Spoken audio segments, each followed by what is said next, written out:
the beginning, there was nothing. And then there was the Drunken Peasants Podcast. I gotta get a witness. No! Say, man, you got a joint? No, not on me, man. I don't have facts to back this up. It'd be a lot cooler if you did. That's true. Sometimes I cry. Oh! Lick my butthole, he laughed. From the strangest corners of the internet, here to bring you opinions of the world from an altered perspective. Here are your hosts, the Drunken Hello, Peasants. everybody. Welcome to the Drunken Peasants Podcast. This is episode 1220. And we're back again. We've got myself, Billy the Fridge. Been DP starved. Thank you. So we got me, we got Billy the Fridge, and I guess a bag of cocaine, maybe? Is that what that is? Asterios, so he might have left a bag of cocaine there. Huh. You know Asterios. I do. If it was cocaine, it would be locked up in a safe that was recently destroyed. Yeah, so we got Asterios back again. This is the first show of this week. I put the link in the chat there if you guys want to help get the tip train rolling. We already got $10 up there. Once again, I'm making the deal. A shot of this cheap vodka for every $50 level, so we're $40 away from the first of many tonight. I got two more quick announcements that we got to get through here.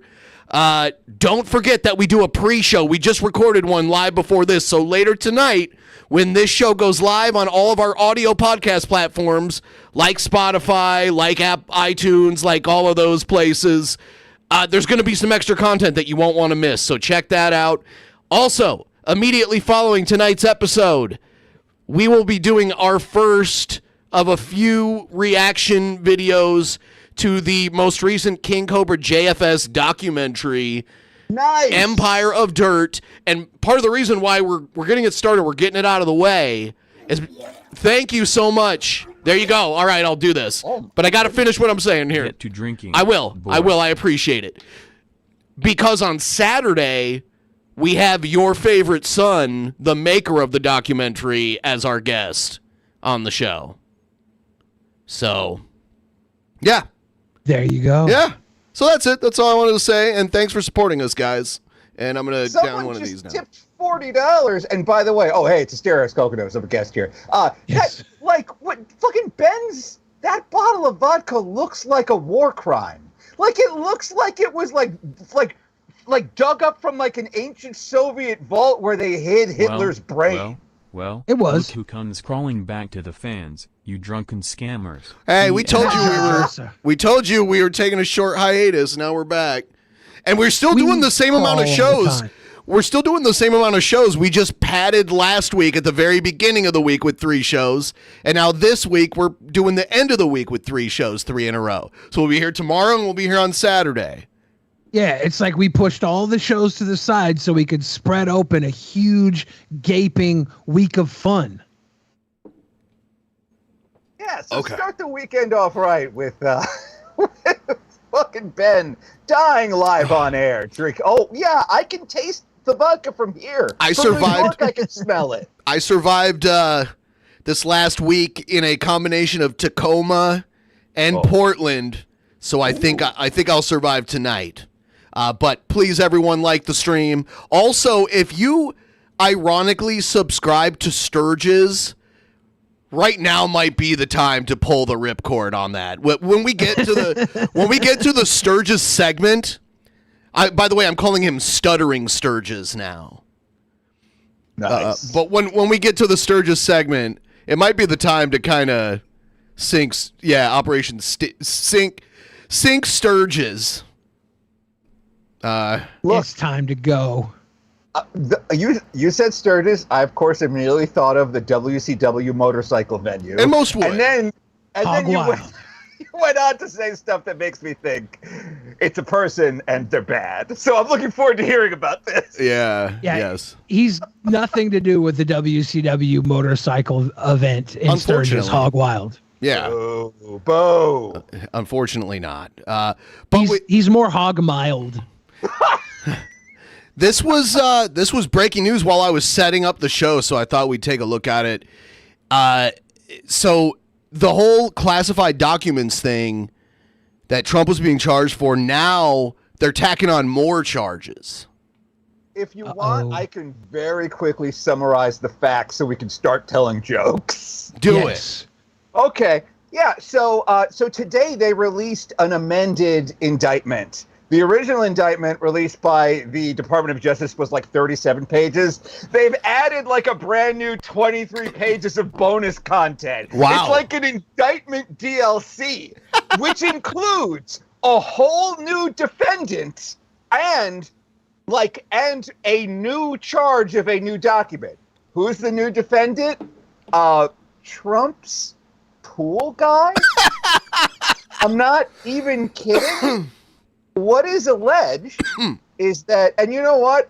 Let me say this fact first, and I'll stop saying facts because I don't want to eat up all your time. But what is alleged is that Trump went to his maintenance guy and said, "Is the Department of Justice is asking for all of our surveillance tapes? Is there any way you can destroy all of our surveillance tapes?" And the maintenance guy was like, "Yeah, I could flood the pool into the server room." And Trump was like, "Great idea, do it." No way. That is what was alleged by the federal government about an hour ago in a filing. Evidence disappear. Yep. Evidence disappear. Yep. Yeah, so he's being charged with destroying evidence now. Yeah, with destruction of evidence and also conspiracy to destroy evidence. Because yeah, If it's his evidence, doesn't he have the right to drown it? You do until the moment the Department of Justice has shown an interest in it. Oh, that's not fair. I agree. It's a real gotcha moment. I agree. So, if he had destroyed that room a week earlier, he would have been fine. I'm pro-choice when it comes to evidence, not to human children, but to evidence. I'm pro-choice. Yeah, look, it's a Trump's right to choose what VHS tapes get drowned by a bunch of chlorine that's full of tanner. Additionally, you guys remember the tape that got leaked that was part of the indictment where Trump is clearly showing off that he has Iranian attack plans? Yeah. Yes. Okay. So that was alleged. Then Trump went on Brett Baer, Fox News, and said, "I didn't have any Iranian attack plans. I was just holding up a magazine. It was just bravado." And Trump kept saying it was bravado, it was bravado. And he kept saying it like it was the first time he'd ever heard the word bravado. Someone probably taught it to him before he did that interview. It was the bravado defense. They're like, what's one thing people will 100% believe Trump did? Well, anything with bravado. He doesn't know what the word means, but he has it in spades. He said it 3 times real fast, like he was trying to spam. It was like Konami coding the word bravado. Bravado. Bravado was bravado. Bravado, Brett. Bravado. And then so today, the federal government, through special counsel Jack Smith, added a charge, and they said, by the way, there's one more document. They were like, "Oh, just one more thing." Columbo.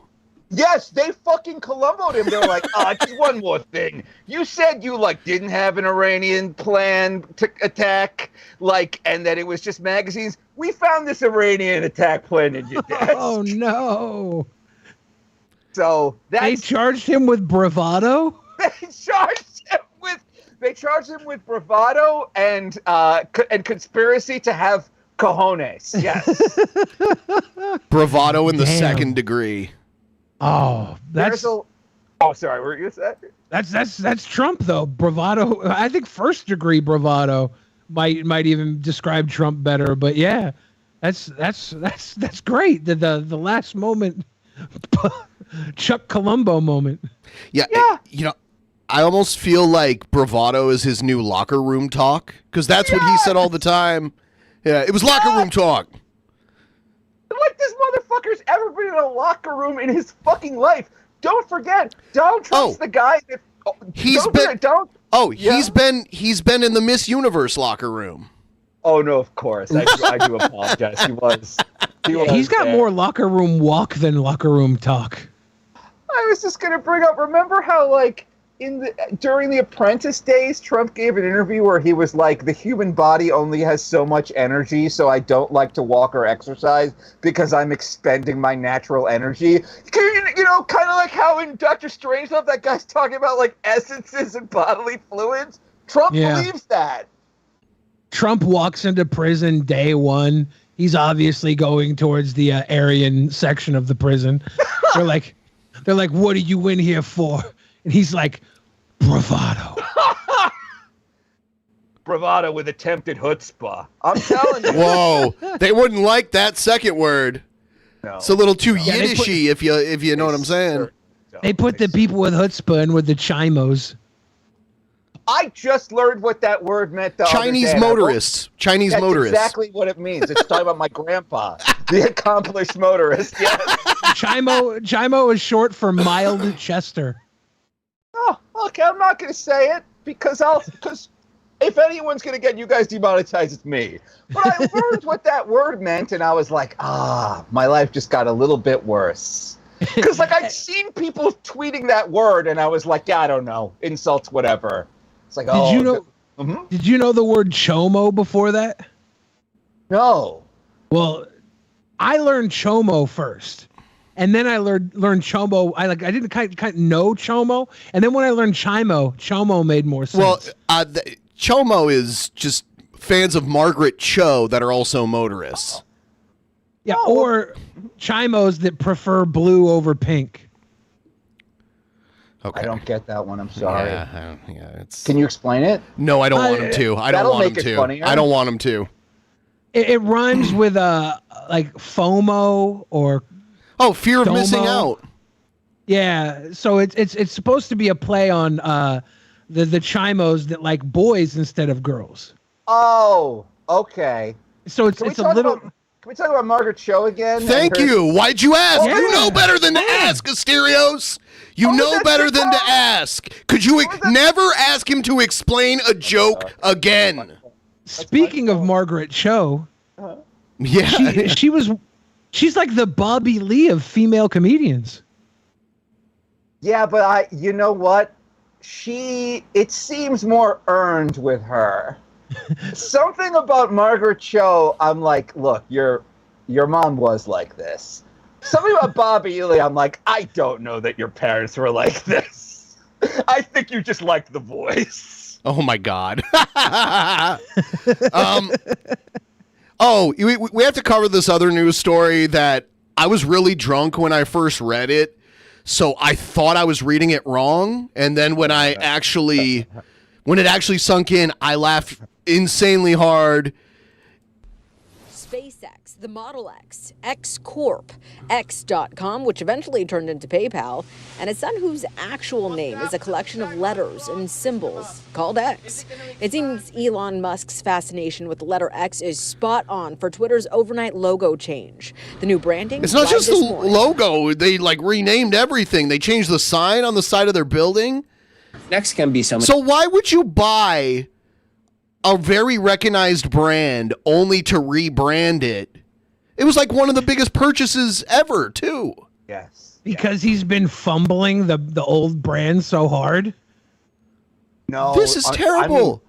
That makes more sense than what it is. Of course. Yeah, like if you realize, like what percentage, it was what, like 64 billion, right, that he spent on it?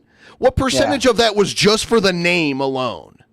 You know? Most of it. Yes. Because anybody can make a microblogging service.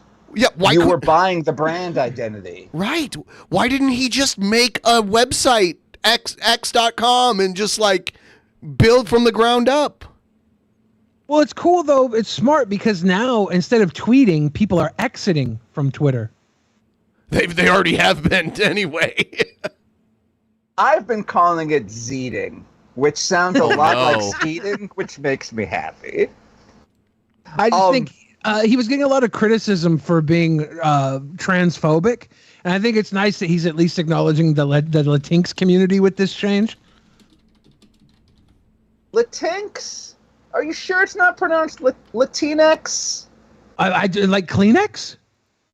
I mean, well, look, I don't want to compare an entire group of people to snot rags, but yes. And if I did want to, it would not be the Latina community. Anything. X in science means the unknown. That's what it means. You know, when you talk about math, when you talk about science. And for him, it's clear that, and now he would like to have it as the the target for. It's supposed to be like a catch-all platform, right? It's supposed to be like everything. It's supposed to be a YouTube type platform, what Twitter used to be, what TikTok is now. That's basically what he's trying to do, right? Yeah, he's had Good a luck. dream for a long time to release something called X, the everything app, which is why he bought X.com for a couple of $1 million like 15 years ago, and has Good just purchase. been kind of sitting on it. Yeah. That's a good purchase. Oh, yeah. If he's just sitting on it, why not change it to X? Nobody likes Twitter right now anyways. He's ruined it. The people who thought he was going to be the bastion of free speech all got banned when somebody talked bad about a friend of his. Like those that thought that it was going to be the alt-right safe haven, even we're kind of disappointed with that because it's not fun to banter with the alt-right on Twitter anymore. Everybody's minding their P's and Q's. It feels like every other social platform, except you can still search for adult videos on it, which I guess X videos, is that a thing yet? Will that become the new It's already a basis for thing. Twitter? It's already a thing. Shoot. Yeah, you know what makes me laugh?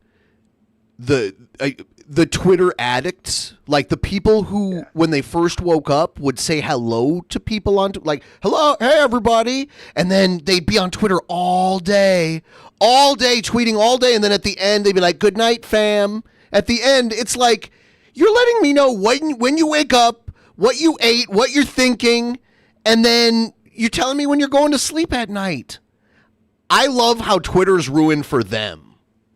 Yes. I love it. It was this thing where like the Lin-Manuel Mirandas of the world were like constantly like tossing out like remember he would like tell a little bedtime story every night, and it's like now you're telling bedtime stories to Chimos.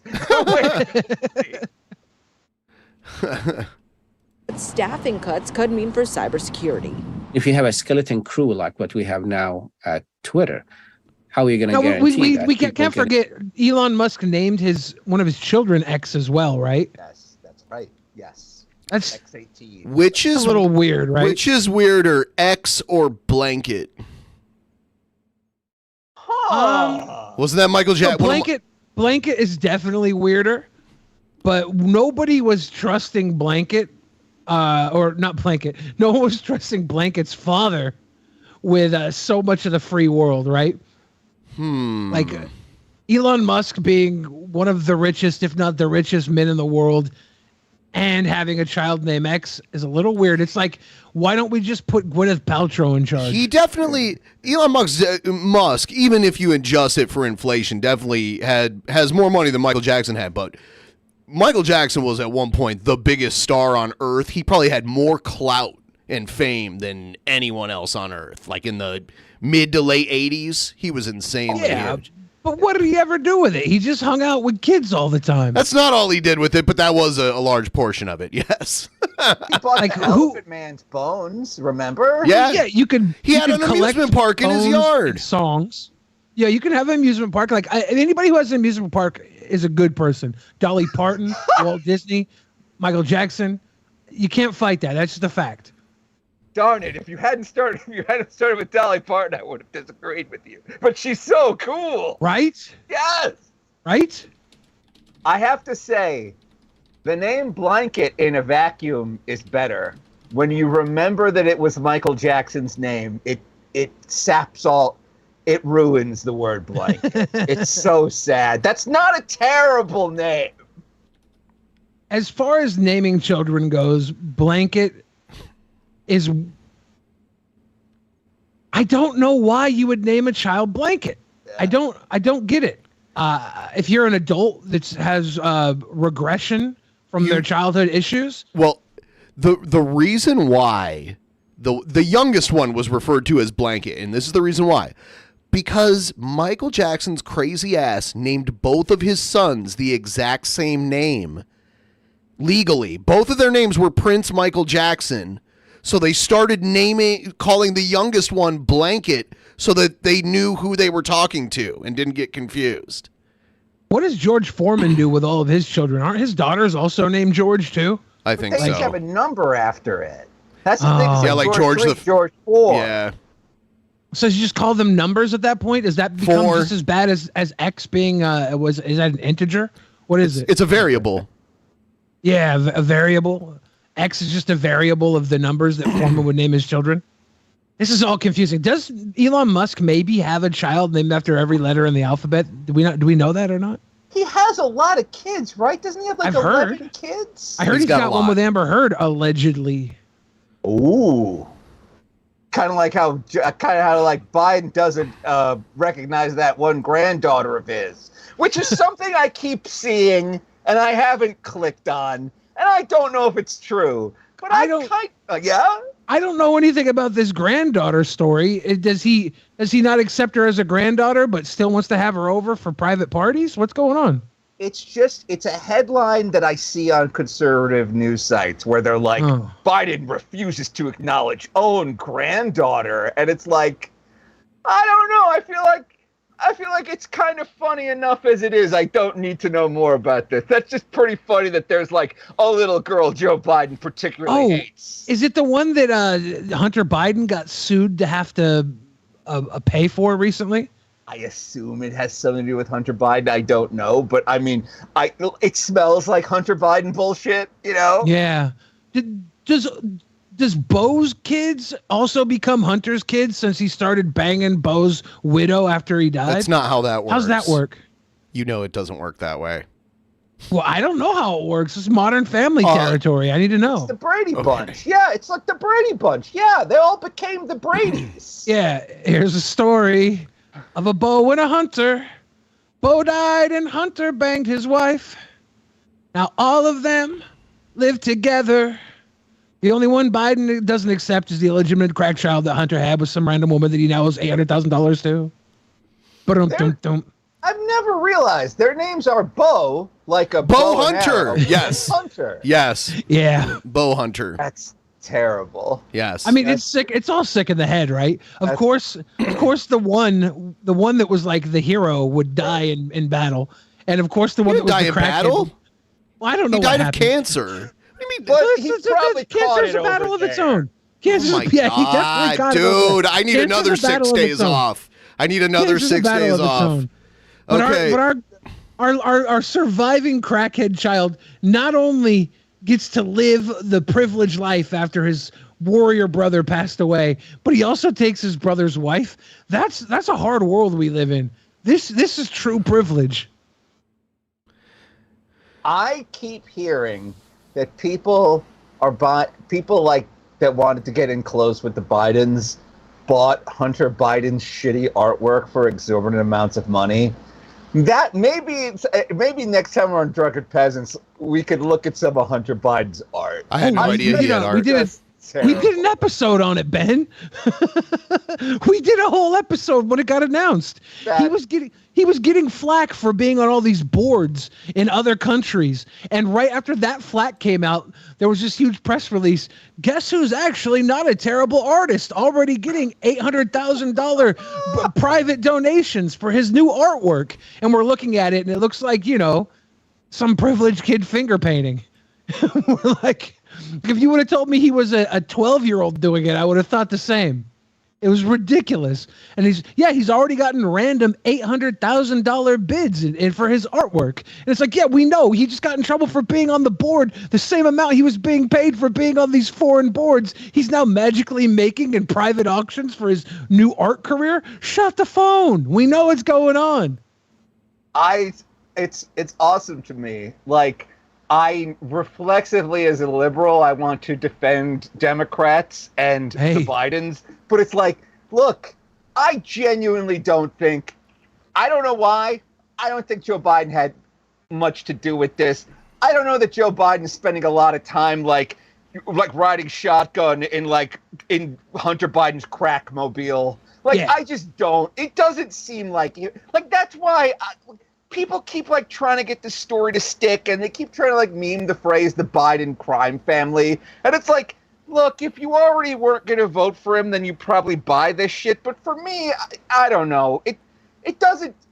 It seems like this grandpa's spending more time sleeping than hanging out with Chinese prostitutes. What do you guys think? If anything, Biden's a victim of elder abuse. Yes! That's my opinion. Remember when all those private texts leaked between Joe and Hunter Biden, and it was just Joe saying, I love you, please go back to rehab. Yeah. Please, we'll get you help. And then Hunter's text leaked between him and his lawyer, and it's him dropping the N-bomb, talking about how big his dick is. It's like, what the hell? This guy's a psycho. He's a crackhead psycho who's probably abusing the commander-in-chief of America. Elder abusing. I was thinking about this today. I'm sorry, Ben, sorry to take us off topic. I was thinking about this today. Here's what Joe Biden should do. He should just get up on a podium and he should be like, look, I love my son, but he should probably go to jail for a while. Just put this guy in jail for a couple of years. Let him make some new friends and get some cool new tattoos. There was gives a shit. Even house arrest. Put him in house arrest. Put him in guarded house arrest. Yeah. Come on, do something. Slap him. This was from a press conference where they were asked if Hunter was going to get a pardon. This one, and so we'll see. Okay. Let me go back to the first question of the briefing. I know you said not a lot's changed since yesterday and that it's a personal matter, but from a presidential perspective, is there any possibility that the president would end up pardoning his son? No.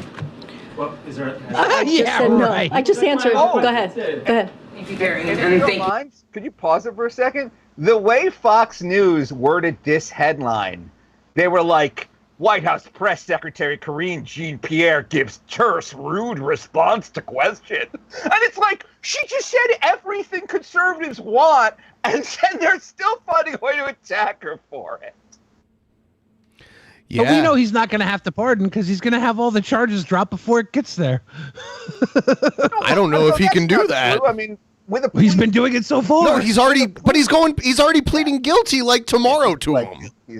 Yeah, when you accept a plea bargain, you admit to guilt. Yeah, he's already pled guilty to it. The charges can't be dropped when you've already pled guilty to them. Well, it's kind of like how Ethan Ralph was like, I didn't plead guilty, I pled no contest. That's a completely different thing. Yeah. Yeah. I'm sorry, Billy, what were you going to say? Aaron Lopez is the judge rejected the plea deal. Yes. I something tells me Hunter Biden's going to come out liquid fresh on this one. I could be wrong. I think no. The judge rejected the plea deal because the judge was like, well, first off, when the Department of Justice makes a plea deal, they make a recommendation to a judge. The judge can say fuck this deal and fuck you, we're putting you in the hole. It's ultimately the judge's discretion. This judge is a Trump appointee, and I bet this judge is kind of sick of the phrase Hunter Biden and sick of this rich kid's bullshit. And just one of the things that came up was the judge was like, well, would this plea bargain grant Hunter Biden immunity from international financial crimes? And Hunter Biden's lawyers were like, yes. And the Department of Justice was like, no. And the judge was like, you guys should probably figure out what you're agreeing to. Here's Fox News talking about this stuff. Oh, it's Fox and Federal Friends. Judge instructing first son Hunter Biden to look for a job, not possess any weapons, avoid drugs and alcohol. Oh, that's the tough one. Avoid? Because he can avoid? Not use. He's gonna be tested for drugs, and if he gets caught drinking, he's gonna be in deep shit. The not possess a firearm. Sweet boys are back. Was starting to go through withdrawals. That's what people have been saying.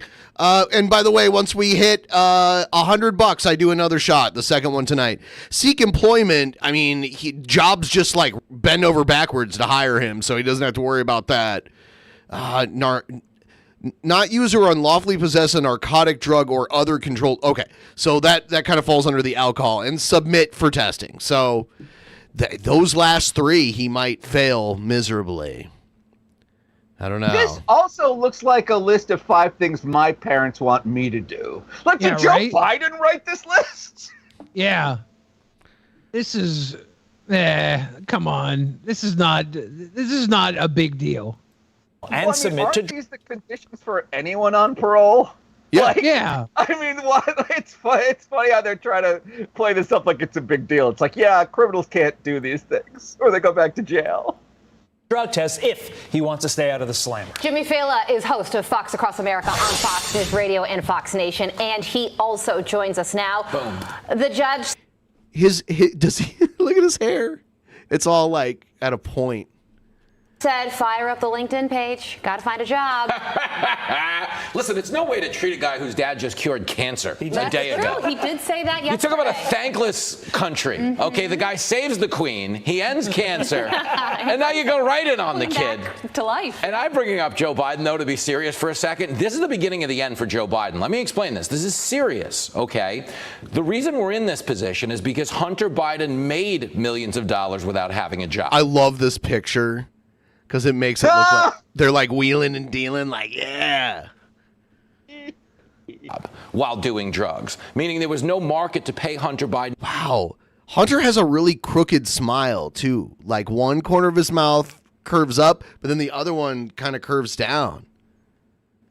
I don't know. Yeah, no, look, and his teeth are a kind of yellow that you would think crack would fix. Like, wouldn't crack, like, bleach your teeth?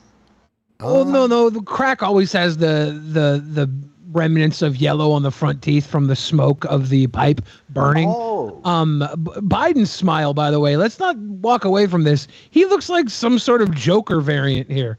That certainly does. Okay. That's a nefarious smile. So Hunter has enough money to get the laser teeth whitening. Why would he if he's just going to keep smoking that crack? Because he's got the money. He could just keep getting it. The problem is you gotta stop doing crack between sessions. Here's a fact. Yeah, he's probably done it. Hey, Frank and Pinky, cheers.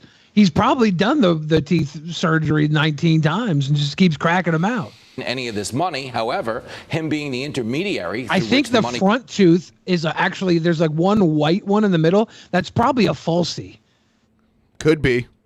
Could pass to his dad is how he wound up here. And when that plea deal crumbled yesterday, it wasn't just Hunter losing immunity, it was Joe. Because if we get into the Farris stuff, that's going to give them the authority to go back and look into some of the family records we've been denied access to. So that was a monumental day. And everybody could keep pretending, you know. Yeah. Can we pause again? Look, the Republicans are going to try to impeach Joe Biden over this. Like, they're already talking about it. And, they keep saying, like, oh, Hunter got money from China and funneled it to his dad. It's like, you know, his dad is a senator from Delaware, right? If he wants money, he could just get it directly from the insurance lobby. He doesn't need to go through his crackhead son to make money. Yeah, I'm pretty sure Biden's doing just fine. He doesn't even care about cash, right? The finer things in life for Biden are ice cream and weird pool stories with the kids at the pool. Corn pop. Yes. Yeah, I feel like every president for the rest of my life is going to get impeached by the other side now. Like, it's just going to happen like every administration. I really think we're going to see some sort of like revolution when it comes to presidents where we're going to find somebody who's more liked by both sides. I can't wait because like it's been getting more and more divisive for pretty much my entire life. And for me, it was actually the first election I voted for president in. You know, the George Bush versus Al Gore one, because of the disagreement as to who won and because it was so close. It was one of the closest elections, you know, of recent times. And that's when it, in my opinion, started getting like really nasty. Like we're getting to a point. where everything is being chiseled down to a central, like, political movement anyways in America. We have our divisions, we have our sides, these wedge issues, but all the core things going on in America are about the same down the middle. That's why we see lobbyists funding both sides of the party from the same ideals. You know, once we get past the little wedge issues, it's going to be a one world government, and we're going to have that shiny new face that's going to be our, or it's I really don't agree with your, like, they're both the same side with different names. I know you say that a lot. I don't agree with that. We're actually more divided now than we have been in a long time. Obviously not ever, because we had a civil war at one point. But if you notice, like, if both pieces of the government get further and further apart, that's when you end up with a civil war. Like, we want them to agree on most things and have, you know, like a few issues that maybe they're battling over, but when they just refuse. What are we really disagreeing on, though? Right? Like, there's all sorts of things. There's all sorts of things. The things that we're disagreeing on are like icing on a bigger cake, and the bigger cake is pretty solidified down the middle. We're pretty much a 1% consumer nation, and that's not bending or changing. It's changing on whether or not, you know, we use certain pronouns or we shoot guns at people, but that's not the core issues of this. There's other issues that they work on, but yeah, of course, that sort of stuff, the culture war stuff, that makes the news because it's more entertaining, and news is entertainment more than it is informing people.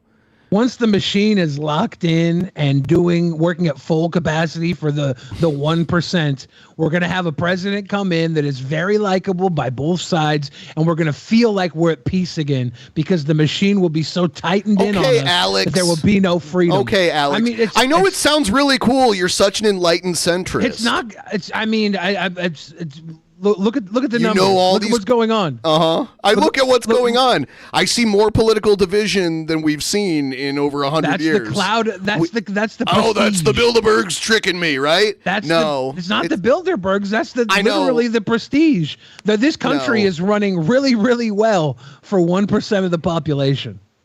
I'm sorry. Oh, go ahead, Asterios. No, I mean, I was going to say, like, you guys are both agreeing with each other more than you're disagreeing with each other. And soon will be one world government.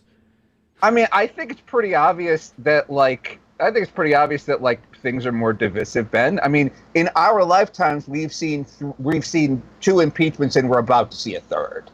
And the previous 40 years, that didn't happen. Like, the previous 200 years, that didn't happen. So it's like, right. And then you look at, we did have a time where there was this universally, like, FDR was a universally liked president that ended up getting like 3.5 terms. And they were like, no one else should ever have this many terms again. Only FDR should have this long of a presidency. So, yeah, go ahead. No, I mean, I think that FDR was helped to a ridiculous degree. I mean, it's awful to say that someone was helped by the outbreak of a world war. Yes. But, like, I think FDR, like, obviously there was, like, a rally around the flag moment. But, like, to Billy's point, it seems like we're fighting over 1% it seems like we're all fighting over a yard in a football game. Like, when you think of how many kids, like, are, like, prescribed trans surgery, it's like, what, 50? It's like 100 in the country. Sure. Like, I always hear that the number of kids that, like, actually get, like, transitional surgery is, like, it's like a handful of kids out of the 350 million people in America, but it's half the news cycle. And a lot of these policies are going to be decided by local governments. That's not even, like, unless they pass some sort of federal law, which I don't see happening.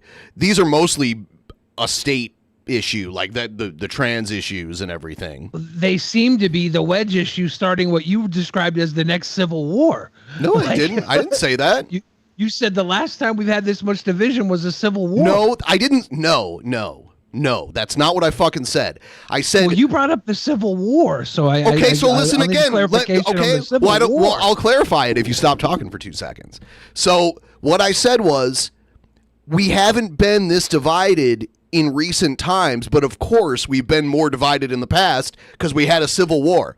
Of course we were more divided. You're not listening. obviously, because I said, obviously, the Civil War is when we were most divided, and there were crazy issues back then. Having it right. So I didn't equate the two. So we could assume that we're building up towards the precipice of a second Civil War. No, we're not. I didn't say that. I've never said that. Well, I don't know. What I say isn't as crazy as the shit you say, Billy. It's not. Well, yeah, of course. What you say is status quo. Well, I mean, what was January 6th but an attempt at a civil war? Thank you. It wasn't no, I wouldn't say it was a civil war. It was an attempt at changing the results of an election, but I don't know if it was an attempt at a civil war necessarily. They didn't create an oppositional army or anything. It was a riot. They're building that base right now, right? Like, there's a lot of people who, they're creating these barracks in their small towns. Dude, they've been doing that in Michigan since the 80s, like the Michigan militias and that kind of stuff. But it's not an organized civil war. These are fringe groups, and those are always going to exist. They're just waiting for you to try this shit in their small town.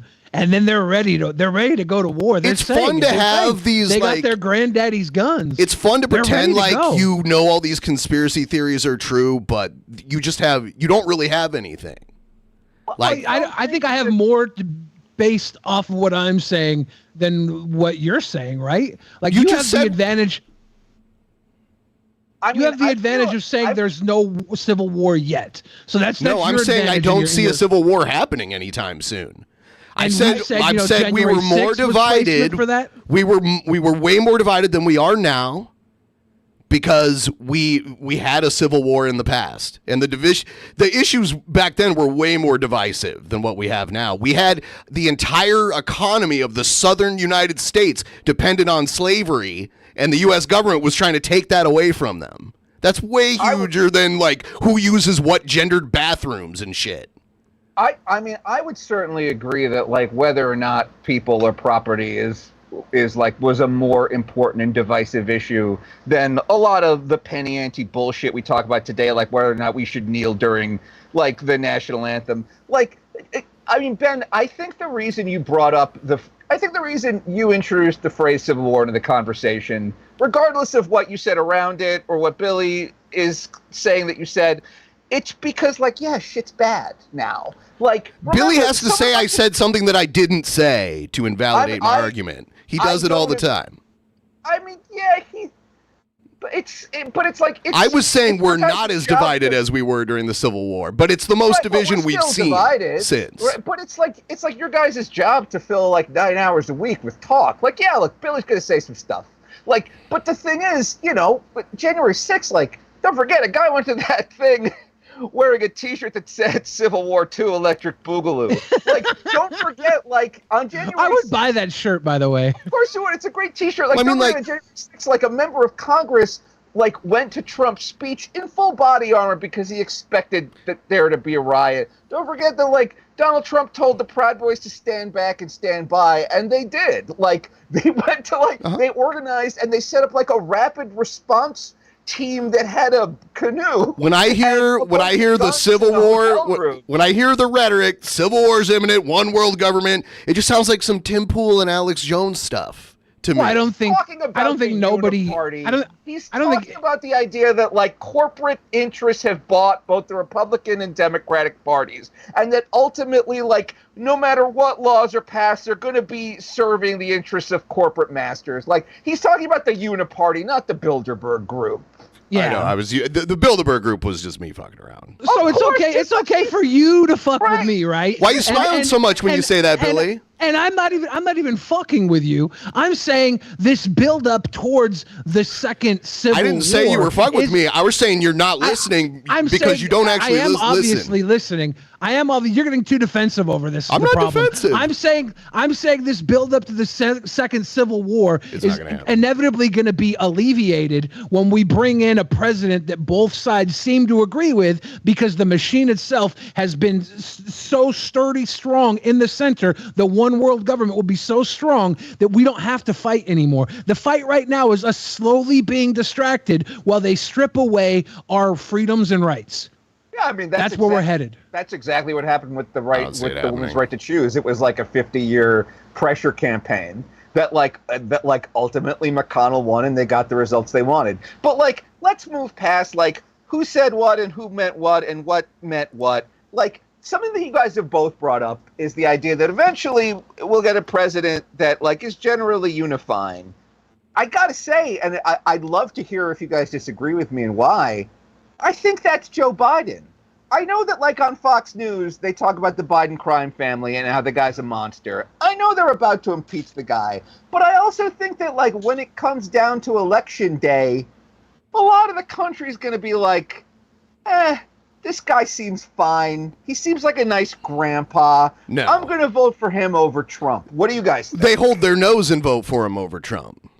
Yeah, I think that's possible. I think that he's never going to be the branded leader that we all accept. And I do think we're due for somebody who is in that position that we brings us back more to the middle. The fighting like this there's no reason for us to be this divisive once the machine is in place. And I do believe we're getting there. I do believe Biden has a lot of centrist power to make these things push through, and we're going to feel like, you know, the liberal progressive people are going to feel like we've won because our guy did it. But really, when it comes down to it, look at all the wins that have been happening. It's the Supreme Court. All these things are right-leaning wins. And we feel like we have the ball in play because our guy is the president, but we're really seeing a lot of things move that are not comfortable for progressive people. Yeah, no, I mean, I completely agree. Like, I remember a couple of years ago, I watched Glenn or Glenda, like that old movie from the 1950s. The Ed Wood movie. Yeah, the Ed Wood movie, exactly. And it has like a 10-minute sequence explaining what transgender surgery is and how, like, Glenn is a transvestite, but he's not transgender. And, like, so it's interesting, like, transgender issues had been settled forever. It was only when people stopped being creeped out by gay people, the Republicans were like, yeah, we're going to need a new boogeyman. It's going to be trans people. And, like, yeah, it sucks. It's like that is so much of the conversation is over. It's weird that in my lifetime I'm seeing trans rights stripped away, much like I'm seeing the right to choose stripped away. It's weird and it's awful, and I sympathize with what Billy's saying. Like, as a liberal, it's like you expect things to get better, not worse. They were. I think there was like a small window between when everybody realized it wasn't cool to like spew a little bit when you realized Ace Ventura kissed Einhorn or Finkel. Oh, Finkel, like, right. Same person. Finkel. When they realized Einhorn or Finkel had a peepee, when they realized Einhorn, when they realized Einhorn had a peepee, we as a community, we all laughed, and then for a while we're like, you know what? It wasn't cool to laugh. And for a while, there was just a little bit of peace where people knew that it was okay for someone with a pee-pee to be a hot woman. We're like, you know what? Let's respect that. And then I think what happened was it lost its taboo. It lost its allure. The one problem with fetishizing and kink is it's better when it's forbidden. And so now they're like, wait a second. We were in the closet kissing hot women with big dicks for a long time in the Republican Party. And now that it's okay, we don't feel as excited by it. Let's hate it again. Yeah, exactly. It's called being transgressive. Like, not progressive, and that's the problem. Like, yeah, I know it's weird for me because, like, in my lifetime, now I'm seeing people use slurs, and I'm not going to say them, that I'm like, I kind of thought we put some of these slurs back in the box. I'm not talking about the big ones. I'm talking about, like, the medium range slurs. I miss those. Can we bring them back? They're back. Uh-huh. Yeah. Guess what, Ben? They're back. That's what I like. What's allowed on Twitter again? Yeah. No, it's sad, and like I think you're both right to be frustrated. I'm not frustrated. Like I feel like you have to be along for the ride. Everybody says I'm a fence sitter. I don't think that there's work to be done on on either side other than, solidifying what you can offer to both sides, try and bring people together, try and make people a little happier so they don't act out of anger and sadness all the time. That's my goal. That's why I'm a fence sitter, because I feel like I could do more work not playing these stupid fucking games that give stupid prizes. You could still not fall into a specific side, but not be like enlightened centrist. Both sides are the same side. Why does it matter? I think I can do a lot more work not being in the game at all. Like, you guys go play the game. I'm going to be over here in the parking lot selling lemonade ices. That's my goal. What does that mean? That means I'm not buying into any of this bullshit that doesn't move any direction anyways. People spend it is moving, but decades of their lives playing a small, short game of political ping pong. It's the way you could do so much more outside of this world than get caught up and drift away into the bullshit that never moves. The pendulum that swings back and forth. This just sounds like nonsense, though. I mean, like, the pendulum does move marginally. Unfortunately, it's set up in a certain... But it moves back. I would say overall it has moved. It hasn't been totally stagnant the whole time. Like, it's definitely moved in certain ways. It's not one pendulum either. That's oversimplifying it. There's definitely different pendulums that swing in certain directions, and we've made progress on some. We've lost ground on others.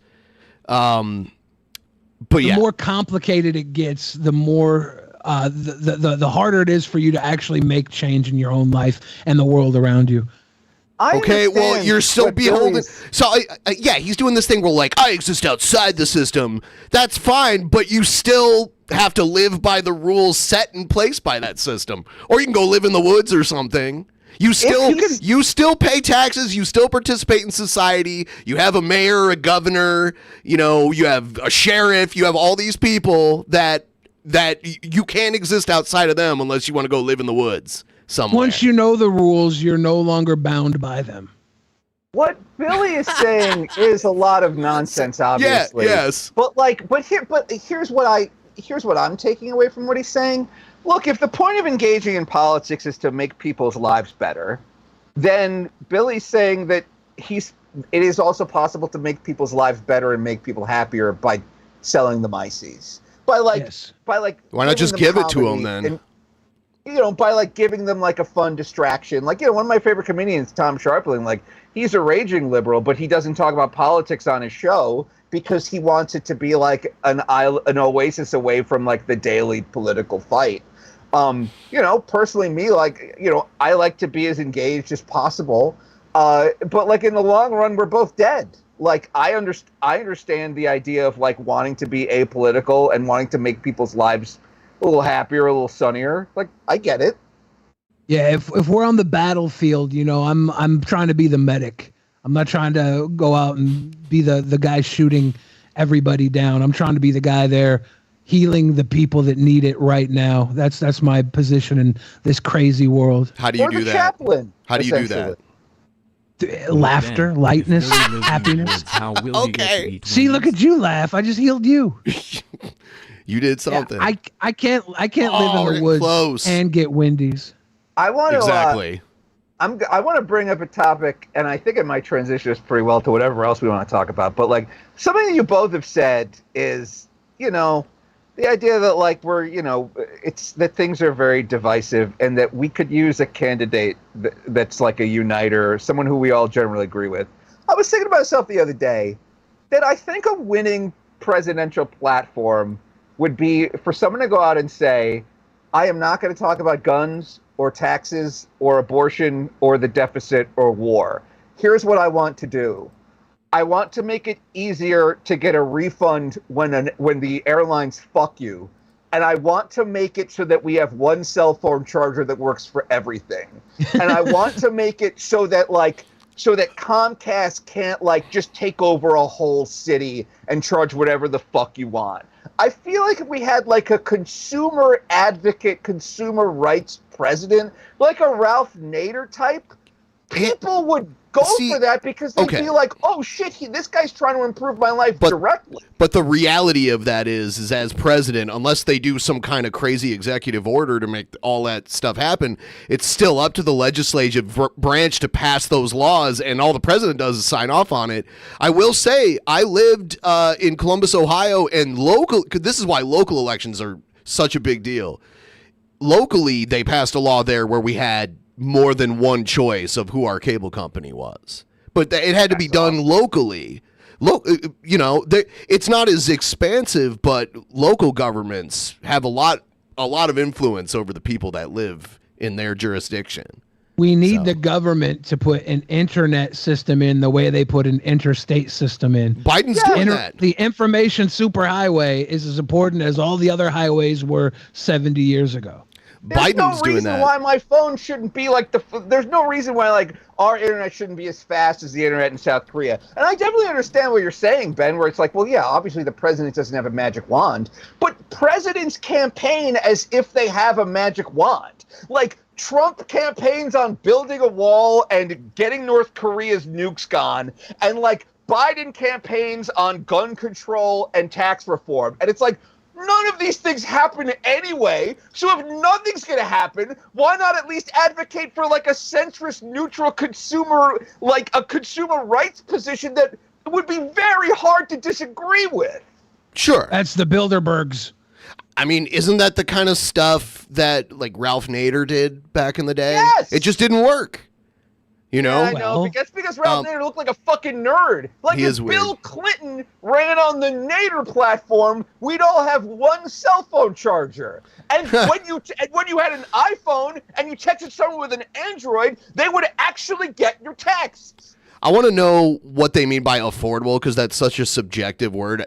I'm hoping that when they do this, maybe they'll find a way to subsidize it for people who are below the poverty line. Subsidize it. Yes, it should is subsidized. It should be subsidized. It should be the same way we pay for highways. It should all be covered in the taxes. This is important for a better America, that we can connect the same way we do via the highway system via the internet. Different states pay for their highways in different ways too. Like here in Washington State, there's a super high gas tax that pays for a lot of the highways here. But the thing is that they've mandated that we're going all electric within the next 10 years here. So they're going to lose that precious gas tax, and I don't know how they plan to make up for it. And obviously in states serve tolls. Like, it's about to cost $20 to go from New Jersey to New York City, which is going to like kill people who live in New Jersey and work in New York City. Like, yeah, obviously there are state laws, but it's like, I think the thing that Billy is bringing up is that the federal interstate highway program was a moonshot. It was the president going, I'm going to connect all these goddamn states, and we're going to pay for it, and we're going to do it. It was incredibly divisive, I bet, at the time. Probably. We have a worldwide GPS system in place because of our military. The interstates got put in because of the military. They were built with the idea that you could land military aircraft on the straightaway strips throughout the place in case there was an attack. We have to start pushing things for everybody through with the idea that it's behind the military, because that seems to get all the fucking money in the world. I mean, we're talking about making the internet better. And and by the way, again, Biden Harris did pass subsidies where if you can prove you're poor, you can call up Comcast. The government will pay money to Comcast and then pass the savings on to you. But we wouldn't have the internet without the military. That was another military project. DARPANet. Yeah. So it's like what Billy's saying isn't wrong.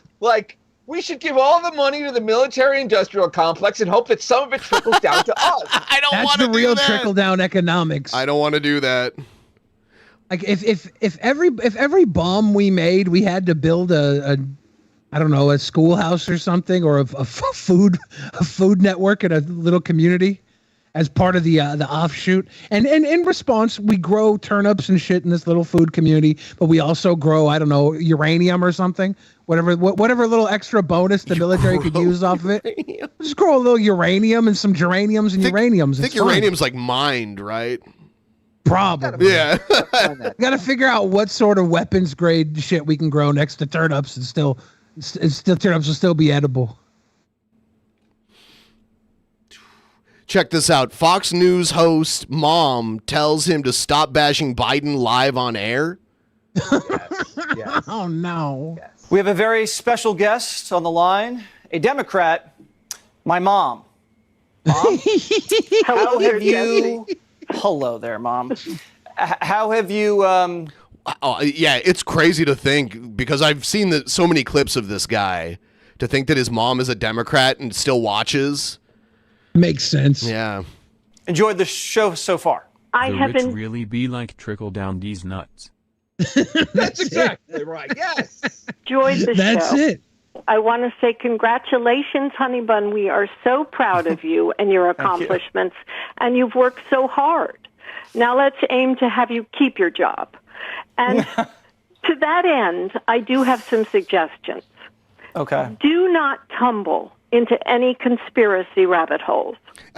That's a good request. I wonder, did they need a giant cell phone to do this? Did they have to make a giant cell phone? I don't know if the word need is important, but what I need is for a text message to come through, like that outs this guy as being like a weird, crazy kinkster or something. Yes. Like text just pops up. It's like, your dirty slut of a mom is so fucking hot. I love it when you scream her name during bed. Like something like that would be great. A little dick pic showing up. Something like that would be. I need that. Whether or not we need the giant phone, we need it to exist so that we could eventually get that moment. We do not want to lose you, and we want no lawsuits. Okay. Okay. She's almost like telling lawyers who are watching, like, you want a lawsuit? Just keep watching this show. What she's really doing here, what she's really doing here is announcing to the Fox News crowd that Tucker Carlson is bad shit and her son is the new safe Tucker. Yep. Like that's this entire fluff piece is about. Okay. In keeping, I have a list here. In keeping with the Hippocratic Oath, do no harm. We need you to be kind and respectful. You yourself mentioned that humble is a stretch, so I get that. Use your voice responsibly to promote conversation that maintains a narrative thread. There really has been enough Biden bashing, and the laptop is old. Perhaps you could suggest that your people take less interest, for example, in other people's bodies, and talk about that. There it is. Damn, but she wasn't singing that song when it was mask time. They're probably like, wrap it up. Did you see the thing where Mitch McConnell went frozen? Somebody said that he had a moment of realization that everything he was been doing was wrong. And he just had to stop and think about it. Some more breaking news, folks. A lot going on today. Moments ago, Senate Minority Leader Mitch McConnell had to be escorted away from the cameras after freezing in the middle of his opening remarks in his weekly leadership press conference. I want to watch that moment, and then we'll talk. It's been good bipartisan cooperation and a string of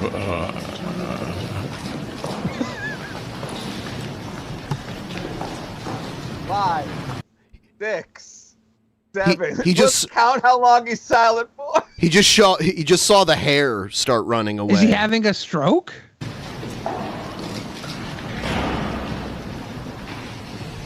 Hello, darkness, my old friend. I've stripped you of your rights again. We got so many geriatrics at the top levels of our federal government.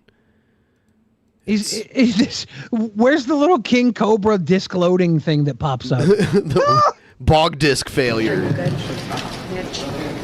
Okay, Mitch. 20. Anything else you want to say, or should we just go back to your office? Do you want to say anything? Sorry, I'm having a Biden moment. Okay. Oh, God. All right, I want to bring in NBC's Ali Vitale, who's standing by for us with. Sanjay Gupta, who's an actual doctor, said Senate something about it. Minority Leader, the Republican Let's Mitch see. McConnell, says Oh, here he is. In effect, clear now, Jim. Some of those things will become clearer once he gets a more thorough examination. Common things being common, you have to wonder if someone is dehydrated. Is this some kind of medication side effect? But also, more seriously, was this a petit mal seizure, a mini seizure, so to speak? A Darth Maul seizure? Yeah, he gets cut in half and falls down a shaft. Oh, shit. Yep. A transient ischemic attack, a sort of mini stroke. Again, that's speculation, and but it's. Should this guy be just diagnosing this off the cuff like this? No, he shouldn't be. He's the chief medical correspondent, so he does this kind of stuff all the time. He definitely doesn't have the balls to say this on Joe Rogan. I mean, well, he's not only their chief medical correspondent, he was also the Surgeon General of the United States under Barack Obama. And still, I don't think he should be doing this. Yeah, this is something I should be doing on Drunken Peasants. Actually, Manu asked that question. I was just looking at the clock for about 23 seconds. Yeah. So there's that. Joe Exotic. You think he pooped himself when he did that? You think he just had a little poo? I think there was 90% chance there was some poo. So Joe Exotic, he's going to be on the ballot in New Hampshire. So he's going to be on the presidential ballot in at least one state. I can't believe people wasted their money to get Joe Exotic on a ballot in one state. He has no chance of winning, and he's in prison. So even if he did win... The money could have been donated to Beardley Beardson or something. There's worse ways to spend your money. All of this as he serves a 21-year sentence in prison. As you know, the former owner of the GW. I'm sure whoever donated that money is a Republican because there's currently a controversy as to whether or not Joe Biden will be on the ballot in New Hampshire. Someone give Mitch combo. It should give him the energy for his gender relations rant he was about to have. That's what's up. That's most definitely what's up. Exotic is a drink combo leading to gender relations? Is that a gender fluid? Sounds delicious. Apparently the Democratic Party wants the first primary to be South Carolina because they're no one lives in New Hampshire and you're all voting Democrat anyway. And in New Hampshire, they're that's against state law. Actually, we have to be the first primary. Iowa is a caucus. We have to be the first primary. So there's a game of chicken happening on the national level as to whether or not Joe Biden would be on the ballot. So Republicans are putting money behind RFK Jr. and I assume Joe Exotic to try to embarrass the Democrats. Yeah. There you go. Yeah, one time we got a copyright strike for playing one of his terrible music videos, and I had to talk to his lawyer, the actual lawyer from the documentary. I had to talk to him, and they did take it away, but they took their sweet time getting it taken away. So he wasn't doing anything else in his life at that point in time. He should have jumped right on it. All you got to do is click a button to get rid of a copyright claim. That sounds like exactly the kind of thing you can burn billable hours and charge Joe Exotic for, talking to Ben from the Drunken Peasants. Isn't that funny? $400 an hour. Yeah, yes, of course it is. Yeah, those guys hit the jackpot because if they want to ignore, because they know he's bringing in money still.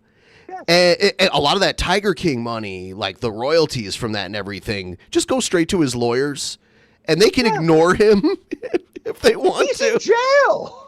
What are they going to do? But what this is reminding me of is Kanye's first presidential run, not the Nick Fuentes one. I believe that we found out that they were longtime Republican operatives who were helping him get on the ballot in states so that they could siphon away votes from Joe Biden. There was a Republican dirty tricks thing where they were where Republicans were Kanye's black. Black people are going to want to vote for a black guy. Those black people weren't going to vote for Trump anyway. Like it was a whole dirty game of pool they were playing. Yep. Yes. I don't know if they're paying for Joe Exotic. They might be. It might be Robert F. Kennedy Jr., but I don't know. Like, I don't think Joe Exotic's going to get many votes. I don't think he's going to get many votes either. But it's like when Ron DeSantis has like a $400 million super PAC campaign. At some point, you run out of things to spend that super PAC money on. It's like the entire advertising inventory of states sell out. It's like we can't buy more TV ads. We can't. There are no more to buy. You know what? So you might as well pay for Joe Exotic to take TV time away from Biden. Exactly. There's everyone watching right now who hasn't already liked the stream, please like the stream. We're going to move on to the next thing here. And if you haven't already liked the stream, you're going to like the stream for this because I discovered a new NPC streamer. He is the only male one that I've seen. There probably are other ones, and he's the best one I've ever seen yet. Check this out. Ice cream, gang, doggy, penis, pamplemousse, hot dog. Pamplemousse? Autistic comedy hour, whiskey, banana, rodeo. Yes. Kek. 2 tabs of LSD. TRP. Someone needs to put the emojis on this. Watermelon. Why is he holding his hand like this and moving his neck like that? Part of that's what NPCs do. Oh. Mice. Yeah, like those cat, huge NPCs, fire, the Wutabi shady brothers. Jesus. Start tipping, guys. Ding dong.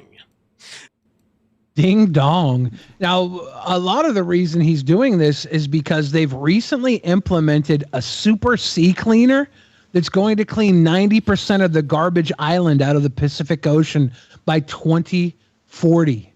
So his backup plan to live on Garbage Island with his ethno-state is being demolished. He needs dono money right now. NPC is the only way he can exist with his ethno-state. That's a shame. Did you miss JF? I can't tell if this guy is doing his best or his worst. I can't tell.